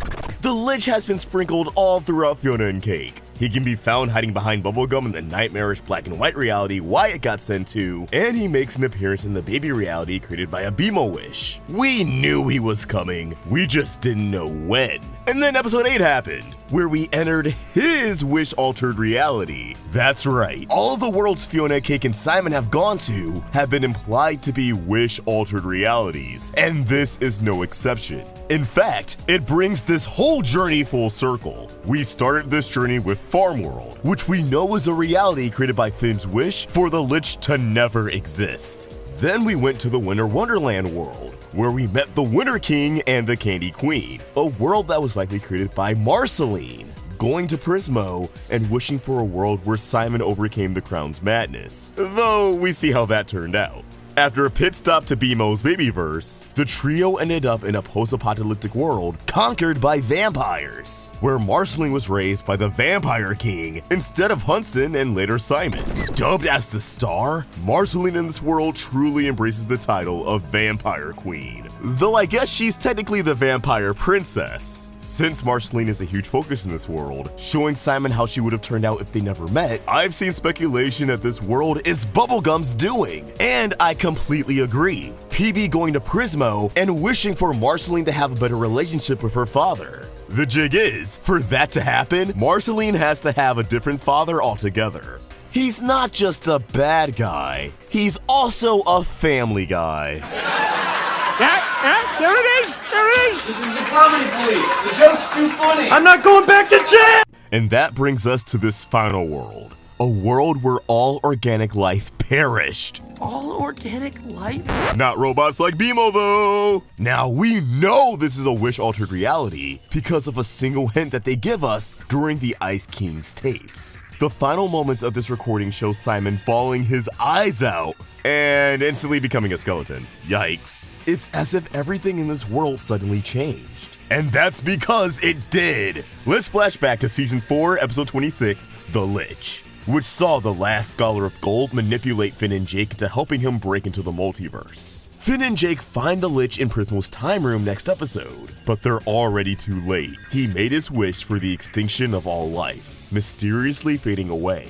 And it's never followed up on, as the show leads us to believe that this wish retroactively never happened, and instead, the Lich just wished for Finn and Jake to go home. But nope! The wish happened, and this is the result. Every living thing on the planet got Thanos'd. And that means this Lich is our original Lich from the first few seasons of the show, which is why he's still in Billy's decayed body. It's not only wild that these wishes have a monkey's paw twist baked into them, but they ultimately can't screw over other people. They always leave the Wishmaker's original world untampered. That being said, how could this have possibly been a monkey's paw for the Lich? My guy is depressed, but why? Well, let's keep in mind that all of these timelines seem to be concurrent with each other. They're all happening at the same time, which is why Finn, Fiona, and Farmworld Finn are all the same age. Fionna and Cake is already set 12 years after Come Along With Me, but the Lich made this wish back when Finn was 14, and Finn's 17 at the end of the original series. That means this world has existed for 15 years. That's 15 years of the Lich existing in isolation. Well, he has BMO. 15 years of the Lich waiting for Golb's recognition. Recognition that never came. He has nothing left to kill, no more chaos to spread amongst the land. It's like all of this death was pointless for him. He got what he wished for, but as it turns out, it isn't all it's cracked up to be. I wonder if that's supposed to reflect our trio. I don't know, just a hunch. The Lich has given up on his desires, resigning himself to be another battery for Simon to use. The two of them have ended up in the same place. They both have lost their purpose and are comfortable with the idea of sacrificing themselves, because then they can finally rest. Now, I think there's some truth to BMO's words about Jerry being his friend and telling him jokes. While those jokes were probably just creepy monologues from the Lich that BMO misread, part of me thinks that the Lich could have developed a genuine fondness for BMO. After all, BMO is now the only person who survived death itself. Until, they actually died. But now things are about to get serious. Fionna and Cake may have gotten sent back into Simon's head, but the story is far from over, as Simon and the Lich now have to come face to face with Gold Betty. They're both about to get the thing they wanted the most, but based on how things have shaken out so far, it's safe to say that neither of them will get exactly what they were expecting. When Adventure Time rose from the dead in 2020, it traded lives with one of, if not its most beloved character, Jake the dog. This all started with the second Distant Land special, Obsidian. Taking place quite a few years after Come Along With Me, Finn makes a surprise appearance at the tail end of the special alongside Brownwind. But no Jake. Well, Jake is there in both spirit and ink, as Finn has immortalized his brother in the form of a tattoo smack dab on his chest. Fans quickly connected the dots and realized that all signs pointed to Jake being 6 feet under, passing pretty early into Finn's life, all things considered, which was confirmed in the next Distant Land special, Together Again, which was all about Finn finding his brother in the afterlife. And although we're still not sure if Jake was already dead in Obsidian, given that Fionna and Cake confirmed that Finn got this tattoo before Jake's passing, and he looks a little older here than he did in Obsidian, the new series also confirms that Jake has been gone for some time when Finn is about 29 years old. But none of these installments have given us a single hint at how Jake kicked the bucket or when it happened. And if you're hoping that'll change, if you feel like you need that closure, and that sucks for you, buddy, because we're never gonna know how Jake died. Never, ever, never, ever, ever, ever, ever. We are doomed to a life of waking up in a cold sweat at 3:30 in the morning, wondering what could have possibly happened to our boy. Don't just take my word for it, because showrunner Adam Muto explained why in a brand new interview. So grab some tissues for those tears and take a seat as I give you a rundown on why we'll never know how Jake died. As to be expected, the premiere of Fionna and Cake means that a lot of interviews of Adam Muto are rolling out. And just in case someone out there doesn't know, although Adventure Time was created by Pendleton Ward, he stepped down as showrunner after a few seasons. And Adam Muto has been steering the ship ever since, although Pendleton still voices his characters, so he's not removed entirely. In an interview with Inverse, the topic of Jake's fate came into question, and Muto gave a pretty transparent response that may not be the answer fans wanted, but is certainly the answer fans needed. Fionna and Cake is doing a lot of different things, but in some ways, it does feel like a pretty close sequel to Adventure Time. You're picking up a lot of characters a few years down the road and seeing what they've been up to. Do you see it as a sequel to the original series? I mean, by definition, I guess so. You are getting appearances by those characters, but then most of the times you see them after the first cameo, it's as an alternate universe version. I guess we're getting bits and pieces. We get a lot of Simon, but Jake... Yeah, Jake's current state has probably left the most mysterious out of everybody. But yeah, it definitely is in continuity, so you could think of it as a sequel. I did want to ask about that. Maybe you're keeping this close to the chest, but is Jake dead? And if so, do you know how he died? Do you know what happened? I mean, if there's a really simple answer to that, I don't think it would be satisfying. We've shown Finn and Jake at the end of their lives, how it resolves. That's the more important ending to me. You've shown them dead, basically. We don't really show how Finn dies either. The how of it isn't necessarily as interesting to me to show on screen because that's kind of a downer. So we left it ambiguous. It wasn't important for this series. I was doing some random internet Googling earlier today, and I saw there's a theory that Jake died from eating too much chocolate over the course of his life. It finally caught up with that. Yes, see, if I gave a concrete answer, it would rob somebody of that. Exactly. I don't want to just leave things open to shrug at them. But if it's not answered in a story or left to the imagination, it's probably not answered satisfyingly in like a comment or an article. There's a tendency sometimes to add answers after your series is done. But to me, whatever you put in is what's speaking. So you can have your own theories, and I'm sure if you ask different people who worked on the show, the different board artists and writers, they would have different theories. I don't want to cut those off yet or say definitively what the answer is. That's part of this series too, dealing with the idea of what's canon and what is meaningful to people. Canon is important to me internally when we're working on a thing, that it makes sense. But I don't expect anybody watching to really dig in and have the same level of obsessiveness. Oh, Muto, you misguided man. I think if you like the characters, you can do whatever you want with them, and that is your version of it. There's so much obsessiveness about canon now and connecting things, and sometimes it's franchises that have been around for 50 years, and you have new writers coming in and answering old questions. And to me, it's like, well, that's not the answer they had at the beginning. That's definitely something they looked at and came up with an answer for. But now that's the official answer to it, which is a little weird coming this far after the fact, after properties have changed hands 3 or 4 times. How's that more official than something somebody wrote on their own? Yo, Muto is spittin'. Personally, I think Muto hit the nail on the head and the team made the best decision. Because he's right. At this point, with this being a lingering mystery for about 3 years, I'm not sure if any answer would leave fans satisfied. At the very least, some fans may be pleased while others would feel underwhelmed or flat out disappointed. Jake's death was a mystery introduced after the OG series wrapped up. They were never going to go for it during the Cartoon Network days. It's different from Fionna and Cake's origins, for example, because although we went years without an answer for that, it was something they already had an answer for during the original series. Sadly, they just didn't have enough time to make it happen after Cartoon Network axed the original series. After Prismo was introduced as a character, it just kinda shifted in that direction. It was something we had in mind, but we didn't think we'd ever really pay it off within the run of the show. It would have been cool, but we just didn't have the episode count to over-explain one element of what Fionna and Cake were. I resisted the idea of them just being fanfiction from Ice King, because it would limit them forever to just being his interpretation of Finn and Jake and him being obsessed with them. Which was a funny joke, but it felt weird after a while. It felt like we were kind of boxing them in. Ultimately, I think not knowing the details around Jake's death works because his death was inevitable. He's a dog, one who's been in Finn's life for as long as he can remember. And although their relationship is definitely much deeper than Jake being a pet, I still think it's important to include an allegory to losing a childhood animal. I also appreciate Muto wanting to keep the door open for other people's interpretations. I still love Steve Wolfhardt's headcanon that when Jake dies, his corpse would start growing uncontrollably before becoming one with the earth. It gets me every single time. Now, if you ask me, I do think Jake died of unnatural causes, because when Finn was having his breakdown in Together Again, he states, "Why didn't you wait for me?"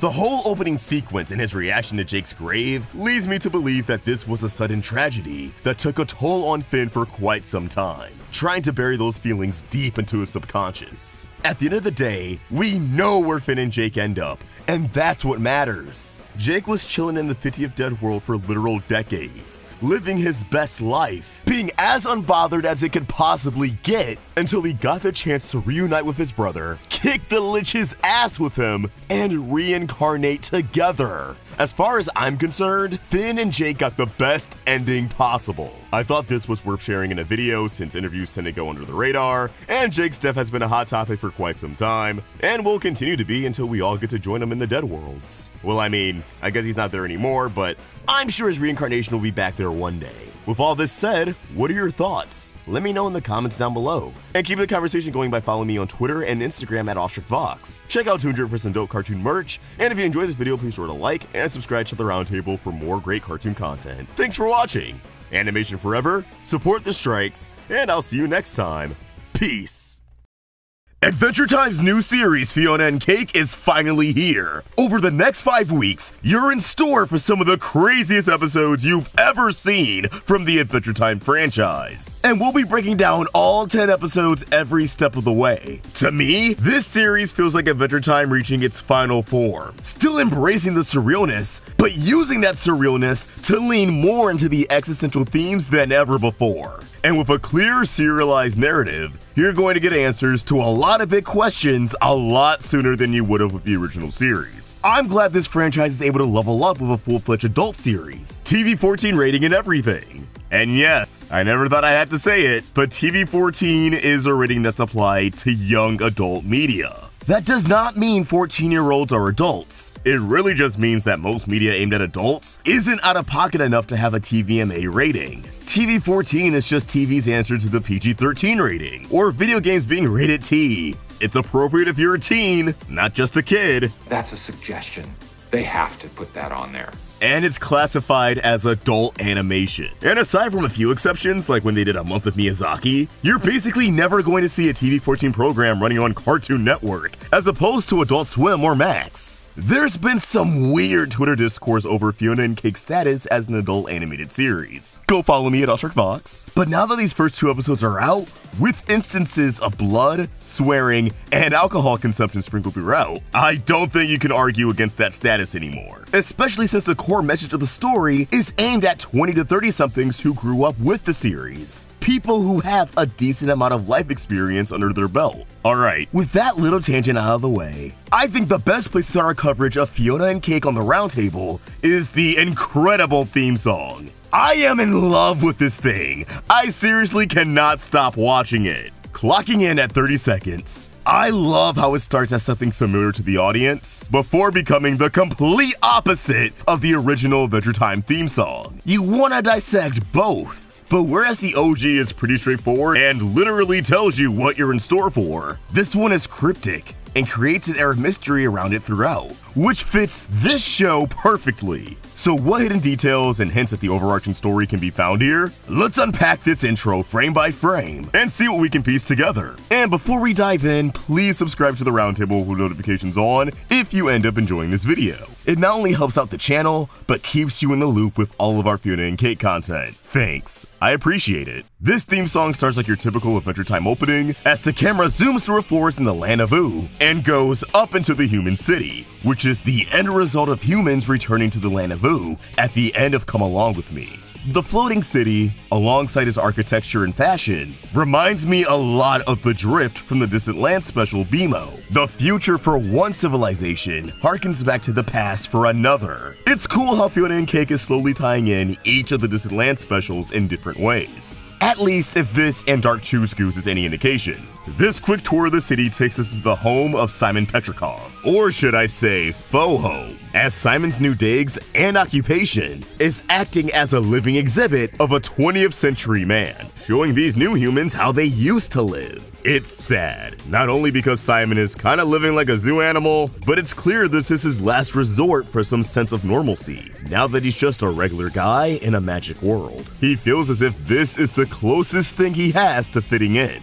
Simon's wearing his coat stained with blood and a bandage wrapped around his arm. A look he acquires in the second episode after adventuring with Finn. We enter Simon's mind, which reveals Fionna and Cake's own universe. Except now it's all normal and boring.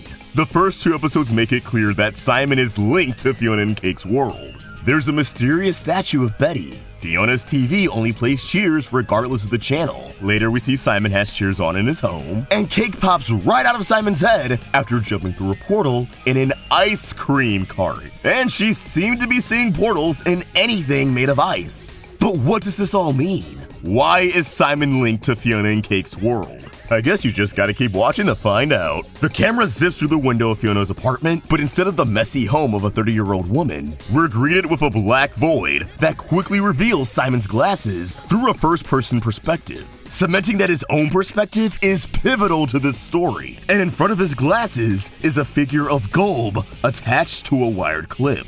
What's that about? Well, I'm assuming you already know if you watched the second episode, but it's revealed that Simon has crossed science with magic, engineering a way to open portals to the multiverse through ritual, in the hopes of seeing Betty again.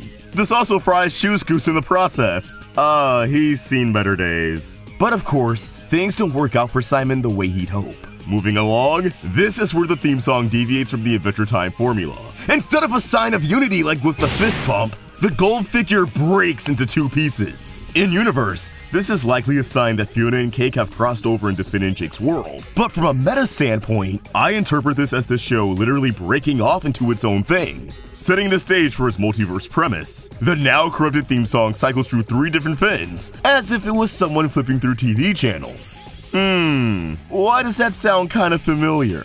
We have Fionna running through her city in her tour guide uniform as seen in the first episode, a short stack that looks like Tough Tootin' Baby Finn running through a destroyed city. From the trailers, we can gauge that this is likely a universe with vampires running amok. But why's the baby Finn there? And last but not least, we have our beloved Finn the Human, all grown up and absolutely shredded, running through the forest that he takes Simon on a bro trip in. I love this design for Finn. From the wild long hair and beard, to the now iconic Jake tattoo on the middle of his chest, exposed for everyone to admire.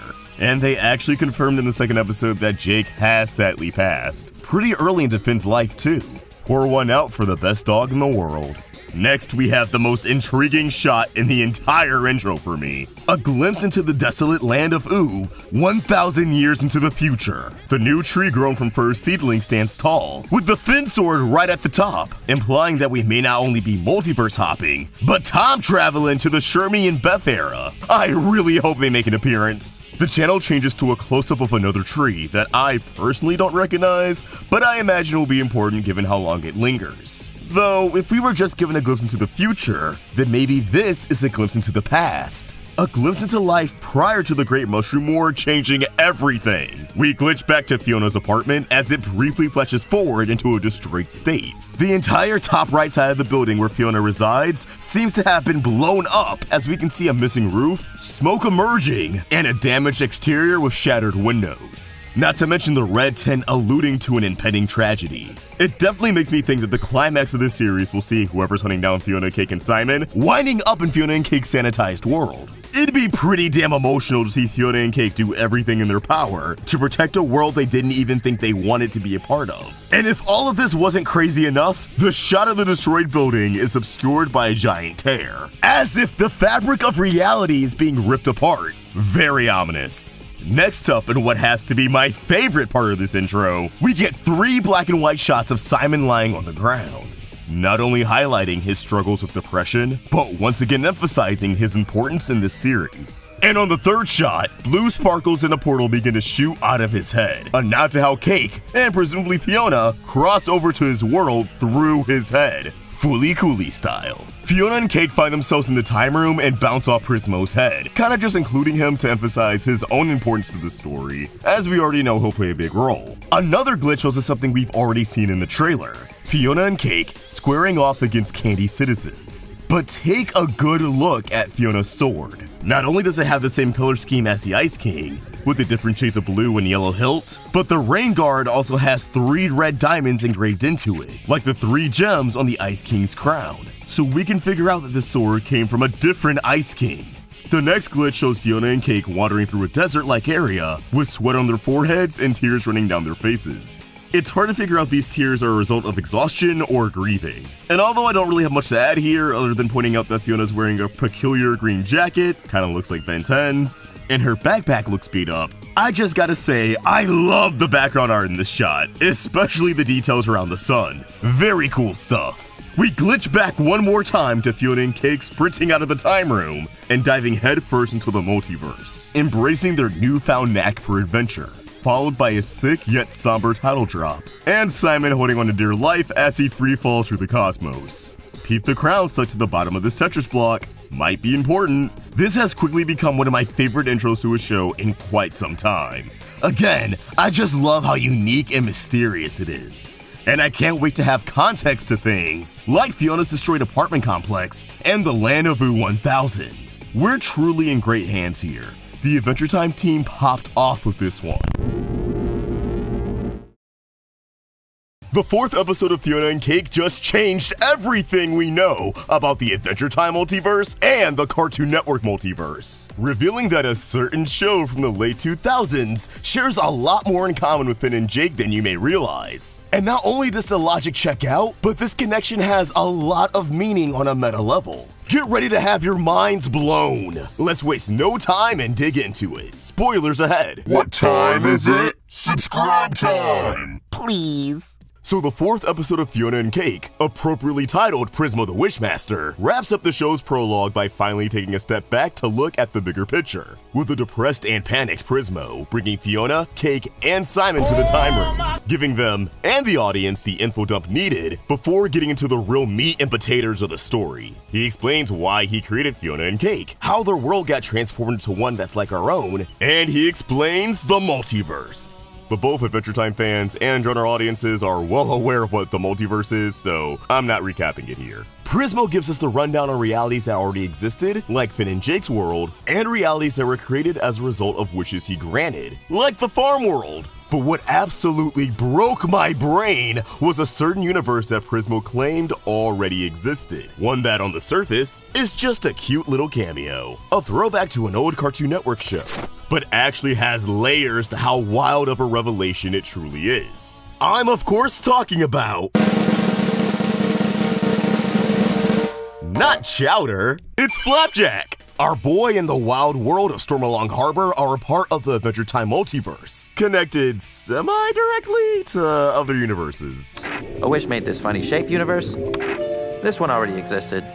Now, why did this break my brain? It's just a cute little nod to how Pendleton Ward worked on Flapjack before moving on to Adventure Time, right? Wrong! This is more than just a nod. This is a whole-ass headbang. In my opinion, the implications of this are that Flapjack is this world's version of Finn, while either Knuckles or Bubby are his Jake, if not both of them. Now I know what you're thinking. Kevin, Vox, whatever you call me, you're crazy. And you know what? I am. But I'm not wrong. I'm not reaching, stretching my arms out like I'm Luffy. Just think about it. Unless you know nothing about Flapjack, in that case, just listen. Flapjack is a young blonde boy who aspires to be a great adventurer. He's literally always screaming, "Adventure!" His name starts with an F. His adoptive mom is a talking animal, and she's voiced by Roz Ryan, Cake's voice actress. Oh, but that part's just a coincidence. So, his best friend and role model is a bum, and if anything, Bubby is his Jake. But both Knuckles and Jake love just kicking back and vibing. Not yet convinced? How about the fact they're looking for Candied Island? An island full of candy. Sound familiar?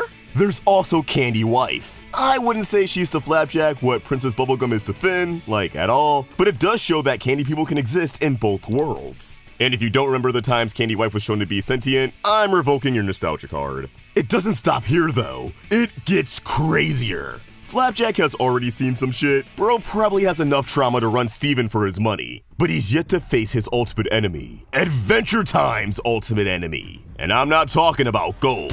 Adventure Time Season 7 Episode 23 crossover saw Finn and Jake venture to the farm world to stop Farm World Finn, who was not only corrupted by the Ice Crown, but inadvertently created the Lich in his world, who uses Farm World Jake as his vessel. The Lich wants to destroy every reality out in the multiverse. Finn, in trying to stop the Lich, chops off his hand, and Jake pushes that hand into a portal. But they donked up, duplicating and sending this hand into every dimension, meaning the Lich is running amok all over the multiverse, including that horrifying old-timey black and white universe that Prismo sent Wyatt to. Good, fuck that guy. Although we can have faith that Finn will best the Lich in most of these realities, this means that Flapjack will have to deal with the Lich at some point. Does Stormalong Harbor have what it takes to defeat an ancient evil that our Finn and Jake couldn't even beat until they died? Probably. Stormalong Harbor has some real freaks looking for a reason to fight, or at the very least a reason to roast, which may be even worse. If the Lich does something like possess Knuckles by replacing one of his wooden hands, he'd be humbled and try to run off to another universe within 11 minutes. Still, that's a fun what-if scenario to work with. Flapjack and friends versus the Lich. How's that gonna shake out? Let us know in the comments down below. An artist on Twitter, Kagoru Rhodes, actually made some pretty fun drawings exploring this scenario with Candy Wife, remaking one of Finn's earlier encounters with the Lich with Flapjack. Check it out, I'll throw a link in the description. Now, from a meta standpoint, I'm hoping a lot of you already know the significance of Flapjack's addition to the Adventure Time multiverse. After all, we made a video about it a few years ago. Always be plugging. Flapjack is not only responsible for giving us the iteration of Adventure Time that we ended up with, but it gave us a whole family tree of cartoons. This show ultimately shaped the 2010s. Pendleton Ward and J.G. Quintel worked on Flapjack, which in return gave us Regular Show and Adventure Time, two juggernauts of Cartoon Network in the 2010s. But you know who else worked on Flapjack? My mom, Alex Hirsch, which means the Flapjack family transcends Cartoon Network itself as it paved the way for Gravity Falls. And Adventure Time not only led to Steven Universe, but two Frederator-produced web series, Bravest Warriors and Bean Puppy Cat. And it doesn't stop there, as Adventure Time also paved the way for Clarence, Over the Garden Wall, Summer Camp Island, and Hilda. Regular Show would open the door for Long Live the Royals, Infinity Train, and of course, Close Enough to be Made, while Steven Universe laid the foundation for OKKO and Craig the Creek, with OKKO leading the way for Mau Mau, and Craig the Creek having its own direct spin-off, Jessica's Big Little World. Bravest Warriors branches off to Mighty Magiswords, which shares a universe of OKKO in a more direct way than the other Cartoon Network shows. And after Bravest Warriors, Pendleton went on to make The Midnight Gospel, which deserved more than one season. Stop breaking our hearts, Netflix. And of course, Gravity Falls will set the stage for both Amphibia and The Owl House. And from there, oh wait, animation is on fire now. That's pretty much it. But it all ties back to this little goober right here by the name of Flapjack. He started it all. Hence the significance of Prismo saying that his universe already existed. It predates everything. It's arguably responsible for everything. It is the birth of the Adventure Time multiverse. So if you skipped any of the bajillion Flapjack reruns in 08-09, shame on you for disrespecting animation history. Who cares that It, Shouter, Johnny Test, and Total Drama were the only things that they were airing over and over for months on end? I don't know how to end this video. Adventure Time's newest series, Fionna and Cake, has finally kicked off with the first 2 episodes, appropriately named after 2 of its lead characters, Fiona Campbell and Simon Petrikoff. I got chills on that Simon title card, man. Introducing us to a world where everyone we know and love in the gender-swapped land of Ooh have been transformed into humans, forced to live in a world without magic. Although some look more human than others. So here's the deal. Usually when a big story-driven cartoon rolls out, I like to cover every episode of a breakdown highlighting details, foreshadowing, theories, and my general thoughts on the episode. But with Fionna and Cake, I kinda can't, because like with Fired on Mars, I was able to get screeners for the first 7 episodes of the show. So I know 3/4 of what's gonna happen, which kinda makes it hard for me to do traditional breakdowns without playing dumb, or risk never getting screeners again because oops, I spoiled the show. Which will never happen, you're not getting spoilers out of me. And it's an incredible show, by the way. There's so much I have to say about the impact this show could have on adult animation. but let's save it for another day. So yeah, once the season is over, I plan on releasing a big breakdown of all 10 episodes so I can cover all the foreshadowing and continuity, and you'll all have a banger to watch, or listen to while you draw, or play video games, or whatever you do while YouTube's on in another tab. That doesn't mean I won't have anything to say about the season until then, as I do think every episode provides something worth talking about on its own. So you can still expect something Fionna and Cake related from the channel each week. Case in point, for the premiere, I want to talk about all of the human-fied characters in Fionna's universe in this video, and the parallel journey that Fionna and Simon share in another. How have these characters and their signature traits changed in a non-magical world? And how do these first 2 episodes flawlessly transform Adventure Time into an adult animated series? For those answers, we gotta dive headfirst into the multiverse. And please, consider subscribing to the Roundtable with notifications on so you never miss a video. Of course, we gotta kick things off with Fionna, full name Fionna Campbell, because in this universe, her mom would have been her dad, and her dad would have been her mom. So instead of taking Martin's last name, or Martini? Fionna has Minerva's last name. Minervan. That's probably it. If you ask me, Fionna at the start of this series is a genius take on what happens when you take the adventure out of Finn, in more ways than one. Adventurer is the closest thing Finn has to an occupation. Traveling all over Ooo, fighting monsters, kicking butt, and saving the day. At the start of the OG series, his greatest aspiration in life was to be a hero.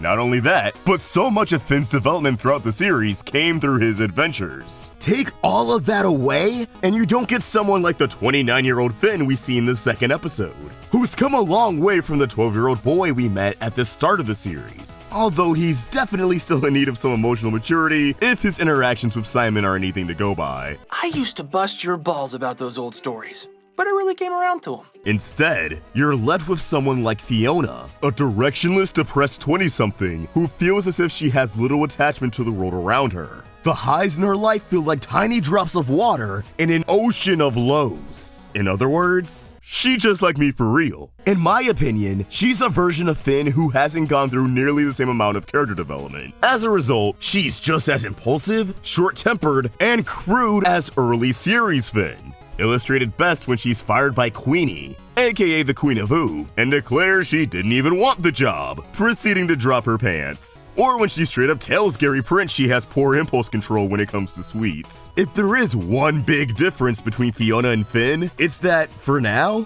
Fionna's kinda selfish. Not saying Finn was never selfish, but at his core, he was a very selfless person. I mean, we're all still thinking about that one line from Come Along With Me, right? I always figured I'd go out saving somebody. Now, Fionna's selfishness seems to stem from the fact that she feels like she's owed something from the world, and that, to an extent, she feels as if she has a higher purpose than everyone else around her. The best example of this is during her bus tour. As an audience, we know that all of the citizens having dreams with their magic lives does mean something. But Fionna downplays all of that by specifying that only her dreams mean something, which Marceline quickly humbles her on. Obviously, you're dreaming about a cool ice prince now because you just got dumped by a hot DJ Flame. That's it, I'm right. Although he really didn't have to put her on blast like that, Jesus. Bro, you got dumped by DJ Flame? Of course, this is only Fionna at the beginning of the story, before her multiverse-hopping adventure that's going to give her perspective and lead to some introspection. Her arc is just beginning. These flaws don't define her, but like Finn, they are something she'll need to overcome in order to become the hero she's destined to be. Not that Finn no longer has any flaws. Together Again showed that by the end of his life, he was still a little impulsive. Bro skipped the tutorial for the afterlife when he realized he could see Jake again. Ah, wholesome ass. Speaking of Jake, let's talk about our homegirl Cake, who right now is just a little domesticated house cat, but still retains a lot of her Cake Jake tendencies. For example, a scene that really stood out to me was during the opening montage when Fionna got dumped by DJ Flame. We all love Jake's words of wisdom and moral support, right? And we all know that one line where he was all like, "This is my favorite cup," and then he breaks it and he's all like, "Now it's gone forever." So it's not real, and I don't care about it anymore. Cake more or less conveys the same message without having to say a word, as when she sees Fionna moping over the breakup, Cake simply swats the phone out of her hand, sending it directly into the toilet. It's such a small yet important way to convey that even without the ability to speak, or to comprehend what humans are saying, Cake looks out for Fionna just like how Jake looked out for Finn, doing her best to keep Fionna's spirit high. But I also love how this show leans more into Cake being a cat. My fellow cat owners know that cats tend to go wherever they please, and when they want to get into something, they will find a way in. Cake follows this idea to a T, doing everything in her power to follow the magic ice before leaping into the Ice Queen's cream cart. I'm very fortunate that Milkshakes is afraid of the outdoors, because if he ran out, I'd probably have a heart attack. As the series continues, you'll see more of the similarities and differences between Cake and Jake, and I'm very excited to read everyone's thoughts as more episodes release. Marshall freaking Lee. There's only so much I have to say about Marshall Lee in this video, because he definitely is given a lot more substance later in the season. But for now, I will say that I absolutely love his character and his friendship with Fionna. His design rules. He's just like me for real! And I love how he has a mole on his neck where his 2 bite marks would be. And since he's no longer half vampire, his genes allow his beautiful locks to thrive. He's a rebellious rock star in the making, while still managing to be the much more lax side of Marceline, regularly playing on the street and bumming rides off of Fionna through her tours without actually paying for them. But I think it's important to note that he's not leeching off of her. They're helping each other out where they can. We learn that in this universe, his mom, Miss Abadir, isn't the ruler of the Nightosphere, but instead something much, much worse. She's a landlord.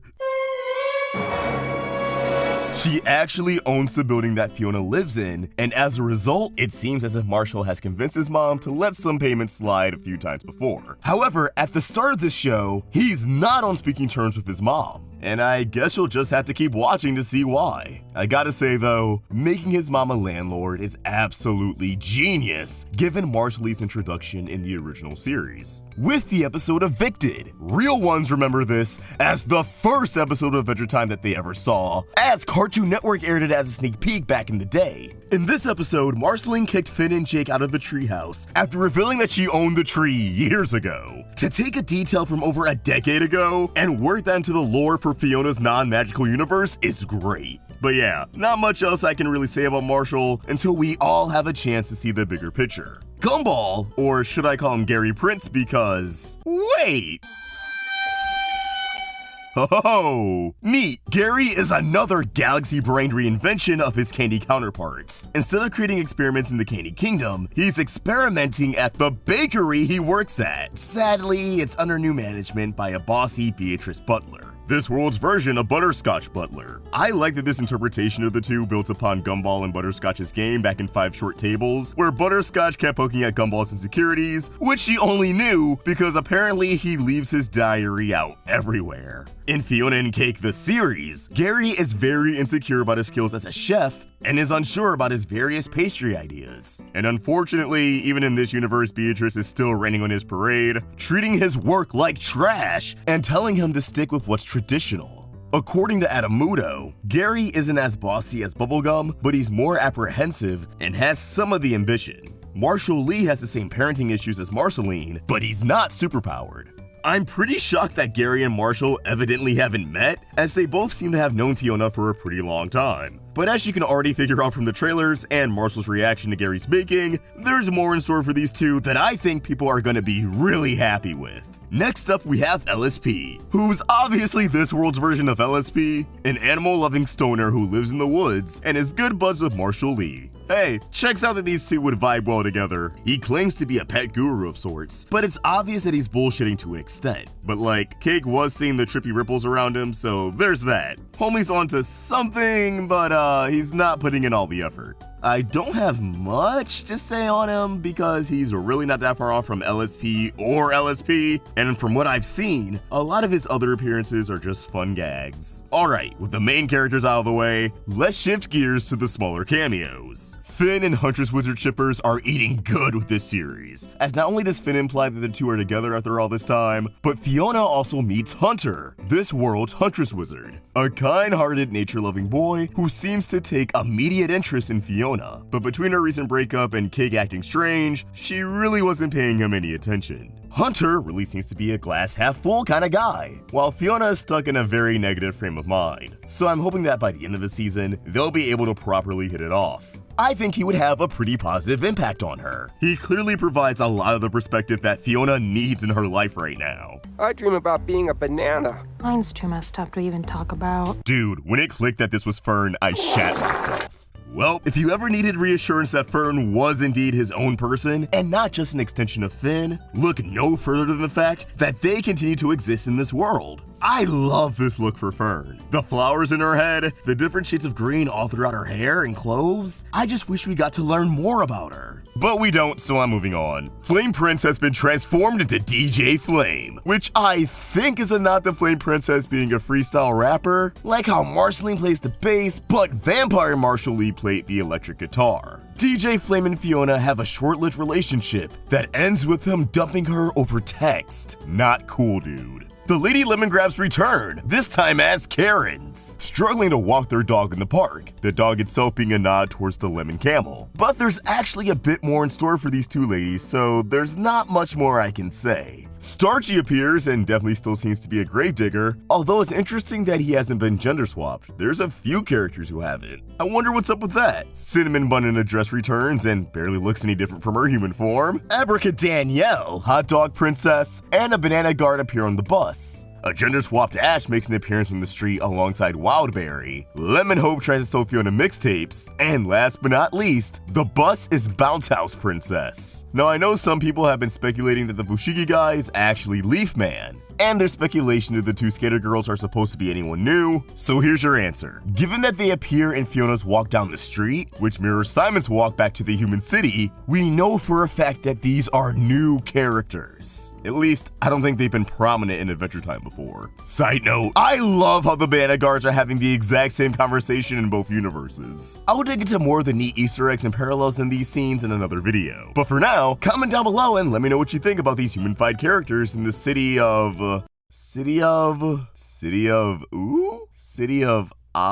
one of those work.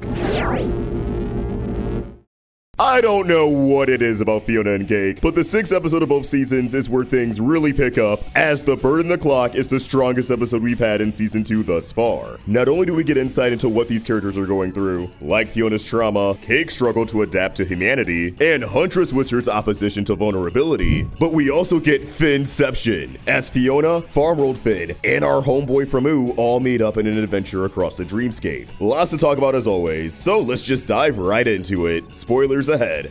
This episode kicks off with the surprising origin story of Cosmic Owl and his mysterious brother. This background feels like it's pulling from various religious figures and mythologies, but the primary two are Sun Wukong and the story of Adam and Eve. In a celestial realm that we can only assume is the same one where the Citadel resides, given the presence of its guardians, two inseparable brothers would wreak havoc across the realm with their chaotic pranks, similar to Sun Wukong's antics in heaven. However, they went too far after they indulged in the forbidden etheric pizza, which calls to mind Adam and Eve eating the forbidden fruit. The two brothers turn on each other when being judged for their sins by a deity that's either Orbo, Scarab's boss who we met last season, or someone that's adjacent to Orbo. Given the familial theme here, it also makes sense that this was one of his relatives. The two brothers fighting is what sealed their fate, with the accused banished from the realm, like how Adam and Eve were banished from the Garden of Eden, or even how Lucifer was cast out of heaven, and the other brother was punished for turning on his own blood by being assigned the eternal duty of Fate's messenger, transforming him into none other than Cosmic Owl. It's unclear these two brothers were actually conjoined, or if this was a choice that accompanies the stylization of this vignette and just represents how close they were. But either way, it does convey that Cosmic Owl's current form embodies his biggest regret, betraying his brother, as his face sports the illusion of two birds intersecting with one another, as if they were conjoined twins. Now you may be wondering who this brother is, and if it's a character we've met before, but I think the answer is fairly obvious. The brother is the narrator, narrator, the same voice that Huntress Wizard heard after being engulfed by the heart of the forest. All 3 roles are even credited as Sean Rohani, so expect to become properly acquainted with this brother down the road. In her latest attempt to save the sweet spot, regardless of how it affects her friends, Fionna pitches an Abadir-owned morgue as the venue, which I think is a pretty on-the-nose demonstration of how Fionna is digging her own grave. She's so desperate to save the day and prove that she's worthy of being a hero that she's putting the friends she's trying to help in extremely uncomfortable situations. Marshall wants nothing to do with his mother. All she does is repress everything that makes him great, as she longs to mold him into the man that she wants him to be. We even see that she has his post-mortem arrangements already figured out, with a sarcophagus made in his likeness, paired with another that's a one-size-fits-all for whoever Marshall ends up with, highlighting that she doesn't really care to get to know Gary or any potential partner her son has, as it's irrelevant to Abadir's bigger picture for him. Hunter and Huntress Wizard encounter each other outside the morgue, and just as you would expect, it takes no time at all for the two to start clashing. Though I do like how Hunter is initially in awe of his multiversal counterpart, observing Huntress and calling her a beautiful plant in Spanish before she snaps at him for touching her hair, and he realizes, oh shit, that's not a plant, that's a person. Still, he was feeling himself in a roundabout way for a moment there. Huntress Wizard reduces Hunter to a weak version of her, which is hilarious given how absurdly jacked Hunter is, but she's not referring to physical attributes or the fact that he's a powerless human while she's a plant dude who wields green magic. Huntress Wizard is calling Hunter weak because of what she knows about the Fionna, Flame, and Hunter love triangle. She has some awareness that Hunter is more emotionally vulnerable than she is, and given that she can't even tell Finn that she loves him back later in this episode, it's clear she sees this as a bad thing. Huntress wouldn't even entertain a love triangle with Finn. If he was caught between her and another girl, she'd probably make the choice for him and bow out of his life altogether. She doesn't like how this alternate version of herself is entangled in emotions that she's evaded for years. But really, she could learn a thing or two from Hunter. He's like one of the most emotionally mature Adventure Time characters ever. Checking back in the Kingdom of Ooh, Finn's health continues to deteriorate thanks to the poison of the heart of the forest. And we get some major payoff to the Stakes miniseries from 2015, 10 whole years later. Not too long after the anniversary of the event, as Marceline is influenced by the Vampire King's essence to save Finn by turning him into a vampire. After they drained the Vampire King of his vampiric essence, and Peppermint Butler spilled the bucket it was contained in, the essence manifested into a dark cloud that ultimately was absorbed by Marceline, ending a short period where she was no longer a vampire. This concluded with the Vampire King existing in Marceline's head as a sort of hallucinatory figure, but it never really came back up again until now. Marceline is evidently very easily influenced by the Vampire King's essence, as it doesn't take much convincing for her to bite Finn. Granted, she was already ruminating on the idea. Still, with how Fionna and Cake has proven that it can set up future plot points at any moment, the Vampire King's return here may allude to him trying to push Marceline to revive him in the main universe later in the series. Marceline's attempt to vampirize Finn fails, as it appears most of his blood has been infected by the poison that also knocks out Marceline in an instant. But since she's immortal and she wasn't impaled by the heart of the forest in the same way that Finn was, she'll be fine. She just needs a little nap. Huntress Wizard falls asleep while watching baby Finn rampage through the apartment, projecting her stress onto the infant as he rapidly ages into the Finn we know and love. Not just into adulthood, but also the elderly man that Finn dies as, which we were shown back in the Distant Land special Together Again. This is more than just an Easter egg, as it doesn't take long for Cosmic Owl to make his presence known. His presence makes dreams come true, and as we've seen throughout the past couple of episodes, Finn does appear to be getting all wrinkly. He may actually be rapidly aging like baby Finn in Huntress's dream, speedrunning himself into an early grave. While I doubt he'll actually kick the bucket, the show is taking advantage of our expectations and is building up tension by indicating Finn didn't actually die as an old man, but as a young 30-year-old guy who fell victim to magic beyond his understanding, and that he died doing what he loved, adventuring. Huntress refuses to let him go out like that though, as she leaps into action and begins hunting down Cosmic Owl throughout the dreamscape, set on taking his life.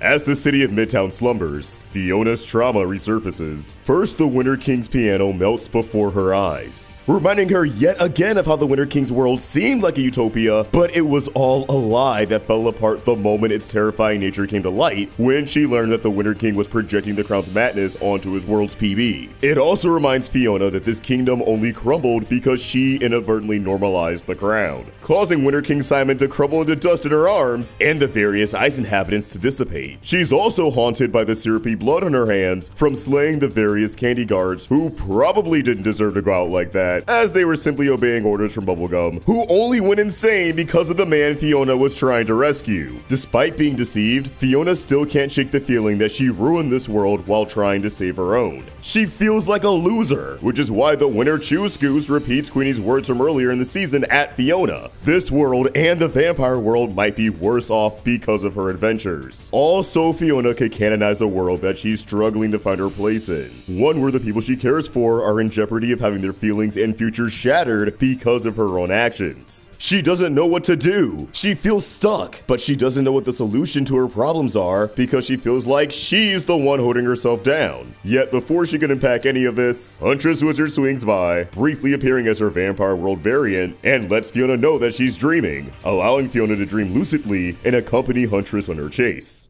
Cake's dream sees her on Cheers, delivering her own litter of kids that are clearly meant to parallel Jake's, but notice how even in this dream, she feels obligated to maintain her human form. She feels compelled to start a family of monochromacorn because that's the end goal for a lot of humans, right? Starting a nuclear family? This isn't just a quick gag. This dream is an expression of Cake's anxiety and how she feels obligated to fit in amongst the humans of Midtown by forcing herself to be just like them. Sadly, she's also stopped from unpacking this any further, as she also gets sucked into Huntress and Fiona's dream chasing. Marshall's dream features his pursuit of Simone and how he wants to reconnect with her, as the brief time he spent with her as a child gave him a better parental figure than Hannah ever was. Honestly, I've been waiting for this subplot to unfold completely so I can dissect all of it in one big video, so I don't have much to say on this for now.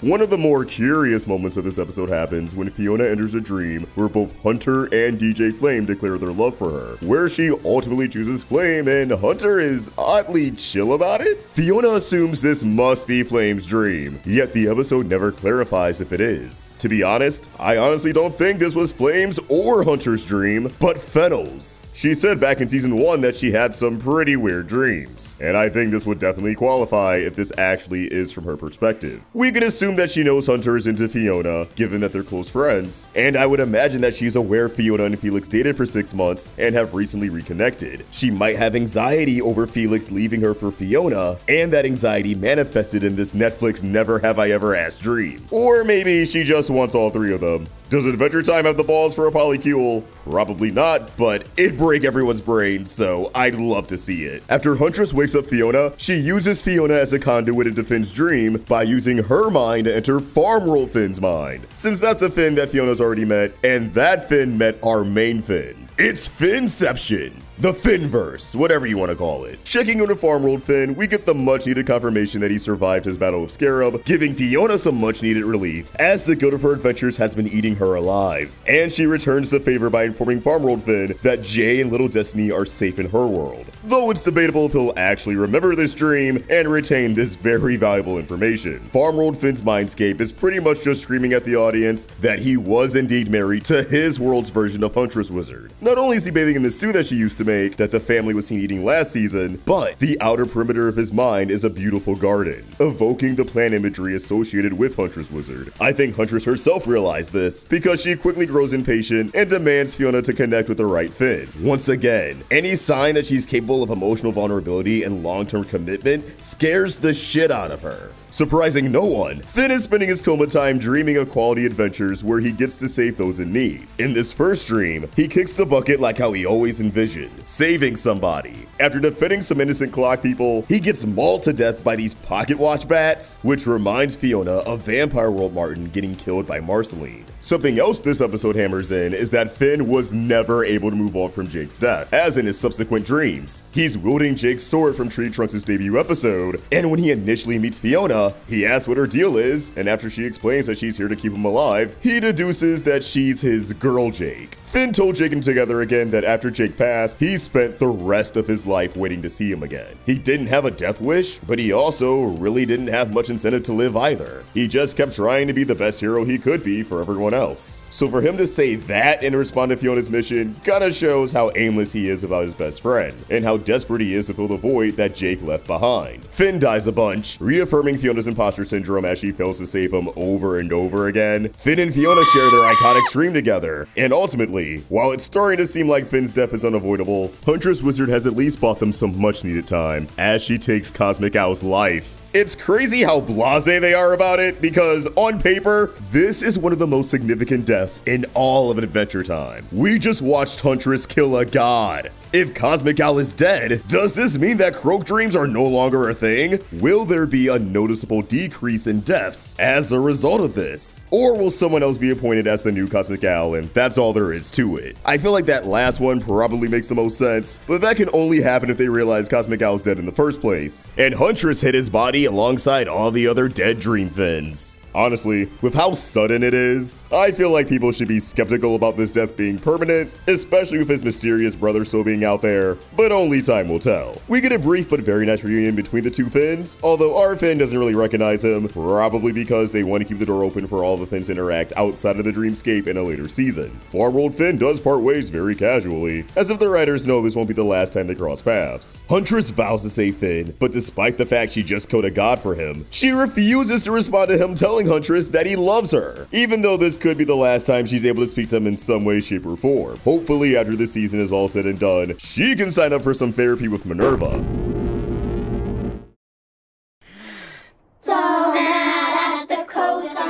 Hello everyone, my name is Tom, and what time is it? It's time for us to talk about Adventure Time Distant Lands Obsidian. So obviously there was a lot of hype around this special because people really loved the relationship between Princess Bubblegum and Marceline. And this is the first time we actually get to see substantial content with them as a canon couple. Because of course this was a case where they had to bookend the confirmation of gay for the end of the series. So even though it was always very obvious that there was something going on between them, it wasn't confirmed until the very end. But then it wasn't the end because Distant Lands is a thing, so checkmate, the gay agenda prevails. On top of that, I always personally found myself most invested in Marceline's stories in Adventure Time, so I had to check this out, and with that being the draw for me, I was happy to see how much we learned about Marceline and how it helps us understand her as a character. So we know that Marceline is half human, half demon, human from her mom, demon from her dad, and then she became a vampire, but that's completely unrelated to her genetics. But it's clear now that her mother raised her as a human, and only a human, and that created some issues. In Marceline's relationship with her mom, the side of Marceline that came from her father was ignored, suppressed even. Elise never wanted to acknowledge that Marceline was part demon, and as a result, she would never be able to accept that part of who Marceline is. And that led to Marceline feeling ashamed of that side of her, instead of seeing that as just part of who she is, and not something that changes who she is. It's something that is a part of her identity, but she saw it as something that conflicted with her developed sense of self. Marceline wanted to believe she was the person her mother told her she was, someone who her mother loved and cherished, and did everything she could to protect. But she would never be able to trust that as long as she was unsure about how her mother saw the demon side of her. And the reaction that she got when that side came out was always extremely negative and shameful. There was never a point where her mom made her feel like it was okay to exist with what she had took from her dad. She never helped her understand how to sit and reflect on that and realize that those things can be a part of her identity without changing her value. Instead, she made Marceline believe that there would always be a part of herself that was evil and unlovable. And this happened because Marceline's mother, Elise, was clearly very positive to the point of being conflict adverse. Elise believed that it would be best to show Marceline love for being like her and not reinforce her similarities to her father. That maybe by doing this, she could just push that problem away and never even have to deal with it. And it wasn't just about the shame that her daughter was part monster, though she was clearly feeling that. Above all, it was a habit. It was what her value system told her was best. The fact that she wasn't even willing to tell Marceline she was sick shows how much she wanted to push away anything negative and just focus on the positive, which on the surface sounds fine, but when you look at the effects of that, you understand how this turns into toxic behavior. Elise not telling Marceline how sick she was took away Marceline's opportunity to understand the situation she was in or even say goodbye. She was intentionally left in the dark. dark, and that hurt Marceline and affected her ability to mourn her mother in a healthy way. That made things that much worse and reinforced the insecurity Marceline had that her mother was afraid of her and was trying to get away. The beautiful thing is, this story is really not black and white at all. Elise was doing what she thought was right. She just happened to be very wrong. It's really hard to fault her for her mistakes, but it's impossible to deny how those mistakes affected Marceline. The fact that she now doesn't know how to communicate with her partner, the fact that she doesn't know how to accept love or be vulnerable, is because of that relationship with her mom. And this also ties into other breakthroughs Marceline had previously in the show. Primarily, why she avoided Simon for so long after he couldn't take care of her anymore, and had very complicated feelings of love yet resentment towards him, until she grew to understand how much he was suffering and still did everything he could to take care of her. And unlike Elise, tried to be as open with Marceline about his situation as he could, so she would at least understand what was happening. But it also means that her relationship with Simon, where she had to learn to love someone who has a similarly shameful side to them, which uncontrollably consumed him, must have helped her learn to accept herself. Especially once she learned to accept Simon as Ice King, seeing the value in someone who totally lost himself in their weakness and vices to love and accept them where they are. That had to have had an effect on how she views those parts of herself. So her feelings about that past with her mother had to have been complicated. She loves her mom, but she also resents her for how she made her feel about herself, feeling like there's a part of her that needs to be hid away and makes her difficult to love. Like that part of her is the reason why her mother isn't around anymore, which she copes with by trying to take control and use music to express herself as a dark and damaged person in a way that's empowering. But Marceline uncovering the message left by her mother as an adult gave her the chance to process all of this, understanding that leaving her on her own wasn't a choice Elise wanted to make, and even though it was handled poorly, the situation was dire, and there wasn't a lot of time to think things through. But what I really like about this special is the fact that the main plot enhanced all of this. Long ago, Marceline saved the Glass Kingdom by using her methods of coping through her angsty music to lock away Larvo, a magma monster. But in this case, the emotions she was expressing through her music, the reactionary "I'll push you away before you can hurt me," was being used as a defense mechanism against Princess Bubblegum. You look at lyrics saying, "You're everything I don't want to be. I don't believe you cared about me," and talking about being a constant source of misery and shame. A lot of these lines carry similar feelings as Marceline's past, feelings that she brought into her relationship with Bubblegum because she was so used to being hurt and rejected that she wasn't able to risk being vulnerable with someone that she cared about. And in a lot of ways, Glass Boy was a direct parallel to Marceline. Glass Boy was treated like an outcast in society because his face is cracked, with only Princess Seafru seeing him with value and respect. But Seafru was very similar to Elise in the fact that she treated Glass Boy like he had value despite his crack, like she had to look past his flaws in order to accept him. Her acceptance of him was treated like charity rather than true acceptance. In addition, her patience for him was pretty short, and she was quick to push him away, leaving him feeling a similar feeling to Marceline, the feeling that the world didn't want him, and the one person who did only wanted him if he was willing to go above and beyond to overcome his flaws. So he ran to Marceline because she introduced him to the idea of using punk rock as a way to cope with these feelings. And when Marceline looks at Glass Boy doing this, she laughs because she realizes that he is just like her. And it's funny to her how she spent all that time thinking she was this monster and had such an attitude because of that, because now here's this innocent little kid doing the exact same thing. And that gave Marceline an opportunity to step outside of who she was and see herself in the third person. She too was just an innocent kid acting angsty and angry to feel some ownership over how she was treated. It made her realize that she wasn't a monster. She was just scared and misunderstood, which not only helps her accept herself and the soft center that she opens up to Bubblegum about, but it gives her the insight to help Glass Boy realize his own values, cracks and all. And in the end, the fact that most of the people in Glass Kingdom were cracked, and even Larvo was cracked, tells us that it turns out that most people have their problems, and the more open we are about that, the easier it'll be for us to deal with those problems and accept one another as we are. Which is a really sweet message that might be kinda on the nose, but that's also just Adventure Time style sometimes. I more so just appreciate how they managed to take all these different threads between Marceline's past, her present, and the situation in Glass Kingdom, and make them all come together in a way that makes sense. If nothing else, it's just very satisfying. But let us know what you think in the comments down below, or you can find me at TommyPQM on Twitter, Instagram, and Twitch, or you can find the Roundtable at Roundtable Vids on Facebook, Twitter, and Instagram. If you like this video, be sure to give it a like and share with your friends. If you haven't already, please subscribe to the Roundtable and hit the bell to never miss a video. As always, my name is Tom. Thank you so much for watching, and I hope you have an awesome day.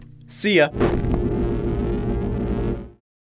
Hello everyone, it's me, Tom, certified Sugma male, and I think we need to talk about who is animation really for. Is it for me? Is it for you? Is it for... who is it for? Is animation just for kids? Does there need to be more of a focus on animation for adults? Does animation lose something when it doesn't conform to the typical expectation of cartoons being just for kids? Well, if I'm speaking strictly to the community that is around animation, I'm not making any big bold statements by saying animation is for everyone. By just acknowledging that animation is a medium for storytelling in general, for any all people, everybody. Any story for any audience can be done through the medium of animation. And to those of us in the space, this isn't a piping hot take. This is a very cold take, to be honest. It's been on ice for so long, it's got freezer burn. I'm not serving you anything that you don't already know. If anything, it's the same dish you've already had, and you're probably tired of hearing about this. Because to all of us, this is common knowledge. Which is why it's frustrating when you have people that stumble onto these videos or onto this channel and they struggle through this lens that cartoons are for kids and only for kids, rather than acknowledging the depth of these stories that are created by people who have been dedicating their lives to understanding storytelling and don't get paid as much as their live action counterparts. People who struggle with the idea that there is anything beyond the surface level to begin with. And any deeper analysis made is just the speaker projecting their own worldviews onto the text that doesn't actually reflect anything that they're talking about. What might surprise you, though, is the fact that adults, they care about animation. Adults want to watch animation. Did you ever wonder why Space Ghost Coast to Coast, the first home-produced cartoon on Cartoon Network, ended up on Adult Swim once the channel actually had a pretty decent backlog of programming? Because even though Space Ghost Coast to Coast wasn't especially raunchy or inappropriate, it appealed to older audiences. It appealed more to adults than it appealed to children. So when they started making a bunch of cartoons that kids really liked, they were like, hey yo, let's give you to the big boys. And if you go back and look at shows like Johnny Bravo, Dexter's Lab, Rocko's Modern Life, that one show that doesn't have a showrunner, there was definitely an intention to appeal to older audiences as well as children. Oh yeah? Well, here's your mom. Part of this was a reaction to a pretty tame era of animation prior, something that is clearly a part of the joke in Space Ghost, and the fact they're taking Hanna-Barbera characters that were once pretty tame and sanitized, and then they're bringing them into this surreal talk show. And there's also a fact that shows like The Simpsons and adult animation in general was starting to become really popular. So across the entire industry of Western animation, they were trying to capitalize on that, and capitalize they did. Cartoons in the 90s and 2000s are a lot like pro wrestling around that time compared to now, in the sense that it was once a mainstream phenomenon, and now it is struggling to reach a broader audience. But similar to wrestling, there have been breakthrough moments very recently. Rick and Morty had a Simpsons-like spike in popularity. It's kind of died down now, but I've also had adult family members come up to me and ask about Steven Universe or The Owl House. Both Avatar: The Last Airbender and Infinity Train dominated their respective streaming services only a year apart from one another, which is all evidence that adults are watching cartoons. And they want to watch cartoons, making them a viable market for animation. But the difference is there isn't the same eagerness to capitalize on that wave now as there was back then, despite these trends being very obvious. And you know what? Screw being objective, I'm gonna insert my opinion here. I think it's really bad for animation as a whole to do what these networks are doing in alienating an entire demographic that is eagerly wanting to support these shows, because what's happening now is these networks who produce animated shows are throwing those shows away because they appeal to too broad of an audience. In recent memory, beloved cartoons have been facing the chopping block, and fans of said cartoons are left wondering why. It's not always a situation of just underperforming that causes these studios and networks to cut their losses, burn off whatever's left, and wipe their hands clean to try again. The problem isn't that these shows aren't popular, that they're too expensive to make, or even that they pose a liability the way that many try to speculate. The issue that keeps coming up is branding. Who is the show for? Is it bringing in the audience we want? Does it reflect how we as a brand want to be perceived? Questions that you would think wouldn't matter once you've got the green light for your cartoon, it's on TV, and there are people who love it. You'd think if there's an audience, there's a demand, and that's a straight line to success. But what happens when that opportunity is treated as an issue that can't be solved? People are perceiving the show, and they aren't perceiving it how we want it to be perceived, and perceptions are hard to change. So even though we're making money, it's best to just scrap this whole thing entirely and start again. What happens when Dana Terrace is told, despite her show being a cultural phenomenon reaching a broad and passionate audience, that's not something the network is interested in keeping around, since the show's audience skews a bit older, it relies on continuity, and doesn't reflect the brands that they're going for? What happens when Infinity Train is moved to HBO Max to appeal to a broader demographic, and then succeeds beyond expectations on that assignment, only for Owen Dennis to be told the show is being cut short because the perspective stopped catering towards children, even when there are plenty of shows on HBO Max that don't appeal to children? Why is it on HBO Max if it still needs to be for children? Close Enough appeals to 30-year-olds who need to do their taxes. Wait, fuck, I need to file my taxes. You have massive audiences, a huge group of consumers that want to support your product, buy your streaming service, and buy merch associated with these shows who are just being hung out to dry. They can't give you financial support, and because you keep screwing them over, they're growing to resent you. And this all comes from the idea that we're making cartoons, and if we're making cartoons, they gotta be for kids, and if they aren't for kids, then what the fuck are we making cartoons for? Grown-ups don't want to watch cartoons. Hold on a second! What happened? I used to go in the strip club and say, you gotta turn it to Cartoon Network right now. I can't watch Cartoon Network anymore because it turns into the baby channel now. The problem here is we're past the point of pretending adults don't care about animation. Why do you think that Big Mouth is so popular? Why do you think Rick and Morty, every young adult who smokes weed is like, yeah, I'm Pickle Rick, that's me.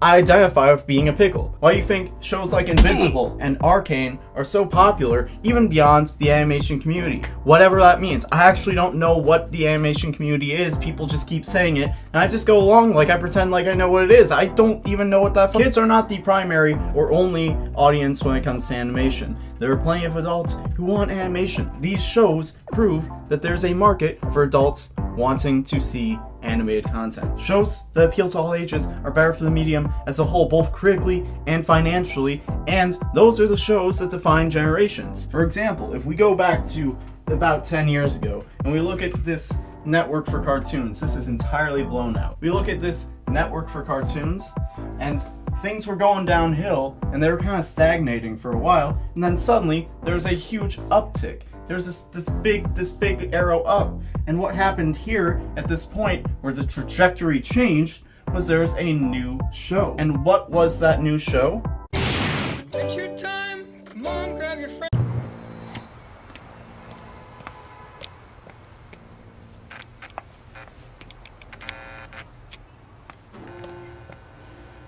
At the last turn of the decade, Cartoon Network wasn't doing great. None of the animation world was doing great if we're being completely honest. And it wasn't that they weren't making good shows, but it'd been a while since a cartoon had really knocked it out of the park and made a legitimate impact with broader audiences. Sure, there was Chowder, Flapjack, Toll, Drama Island, but as popular as those shows were with the existing audience of Cartoon Network, they didn't have a show that was creating a noticeable expansion for their audience. That was until Adventure Time came forward and created a massive spike in popularity for the network and animation as a whole. Adventure Time brought a lot of eyes to regular show, primed a lot of people for Gravity Falls, and was partly responsible for the development of Steven Universe. But most importantly, it was extremely commercially successful for long enough to set Western animation on track for a lot of great stories. It was the titan of its time, and why was it such a cultural titan? Because it appealed to audiences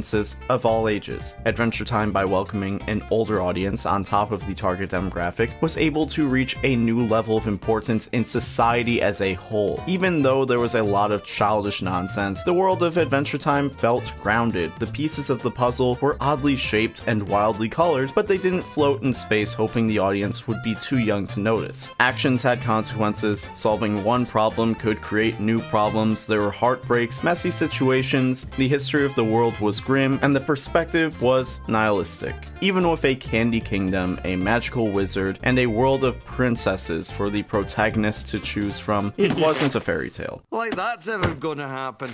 What a logic.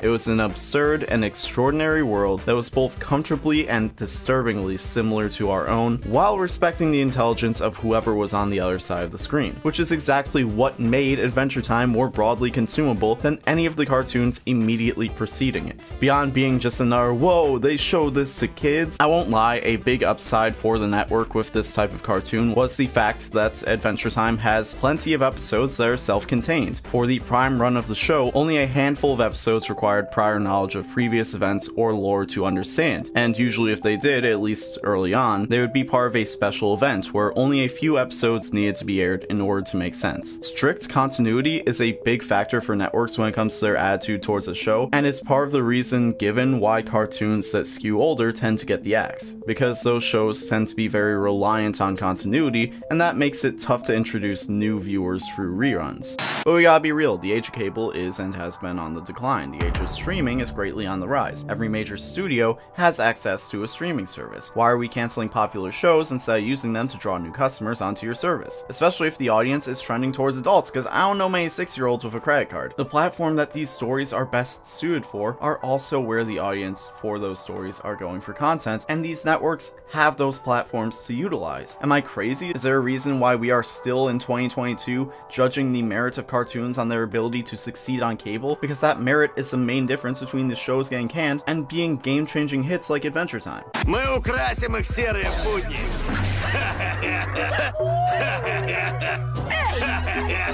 Класс.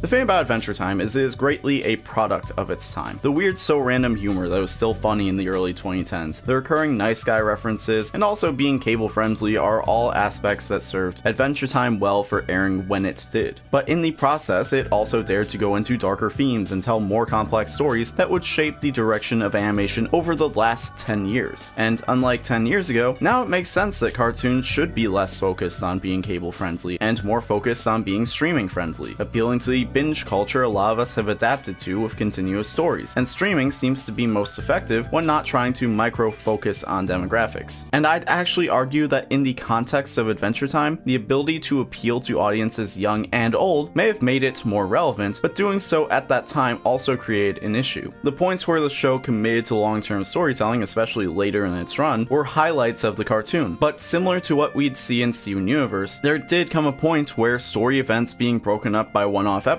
did start to have a negative effect if the overarching story is what you were watching for. And vice versa, the expectation to know the continuity of the show took away confidence in the viewer's ability to jump in at any point. If I turn on Cartoon Network and Adventure Time is on, will it be a fun little story about a candy person doing something naughty? Or is it gonna be an exploration deeper into the complex lore of Vu that requires 8 episodes of context to understand? And if you look at the shows now that Adventure Time inspired and networks are straying away from, there is at least an honest expectation for how you should consume the story because they're more committed to that long-term storytelling, so you know if you want to watch The Owl House, you're gonna need to start from the beginning and watch in order, or else you're gonna be lost. If you want to watch Infinity Train, you gotta watch them as books at least. You can get away with watching Season 3 before Season 1, you might miss some references here and there, but you'll be able to understand what's going on and see the story play out as intended. However, the problem that it would have on cable is if your introduction to Infinity Train was through catching reruns, you would be totally lost. There was a girl talking to a dog, then some other kids were mourning a gorilla, one of them apparently murdered. Now the first girl is made of chrome,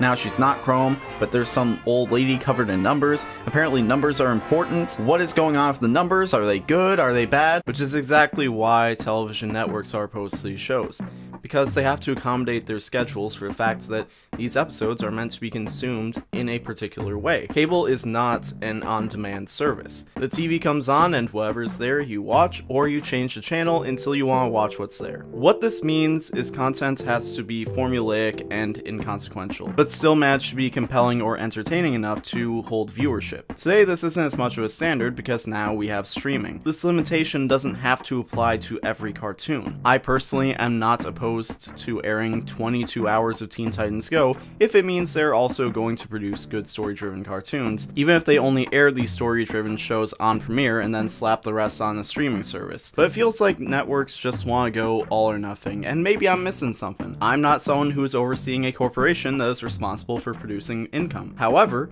I've invested an unhealthy amount of time to looking at cartoons, how they succeed, why they succeed, when they succeed, and I think that throwing shows away that are critically acclaimed, drawing large passionate audiences, and have the ability to positively affect the landscape of animation overall, I think that's a mistake. In an attempt to finalize things, because I feel like this video is mostly me ranting, my point is ultimately that Adventure Time is the perfect example of why these shows are so important. Shows that do the things that make their appeal more universal. It's not about adults being able to be included in animation. Even as there are more and more shows coming out that I honestly really struggle to identify with, there are still plenty of animated stories for me, especially with there being other platforms that want to show the diversity of the medium. And the problem is more the frustration in succeeding and still having there be people who can decide on a whim that you still lose. Even after Adventure Time set a precedent for all of Western animation, that you could put more intelligent and emotionally deep stories on a children's network and have them be commercially successful across the board. And the demand has not only grown over time, but it proved that cartoons like that have a use. And I feel like the popularity of Adventure Time is kind of a you needed to be there type of thing, because in hindsight, Avatar got a lot more appreciation after the fact than when it aired. Regular Show and other Cartoon Network shows from that period were boosted by Adventure Time. So in the context of history, the explosive reaction to Jake the Dog, Finn the Human,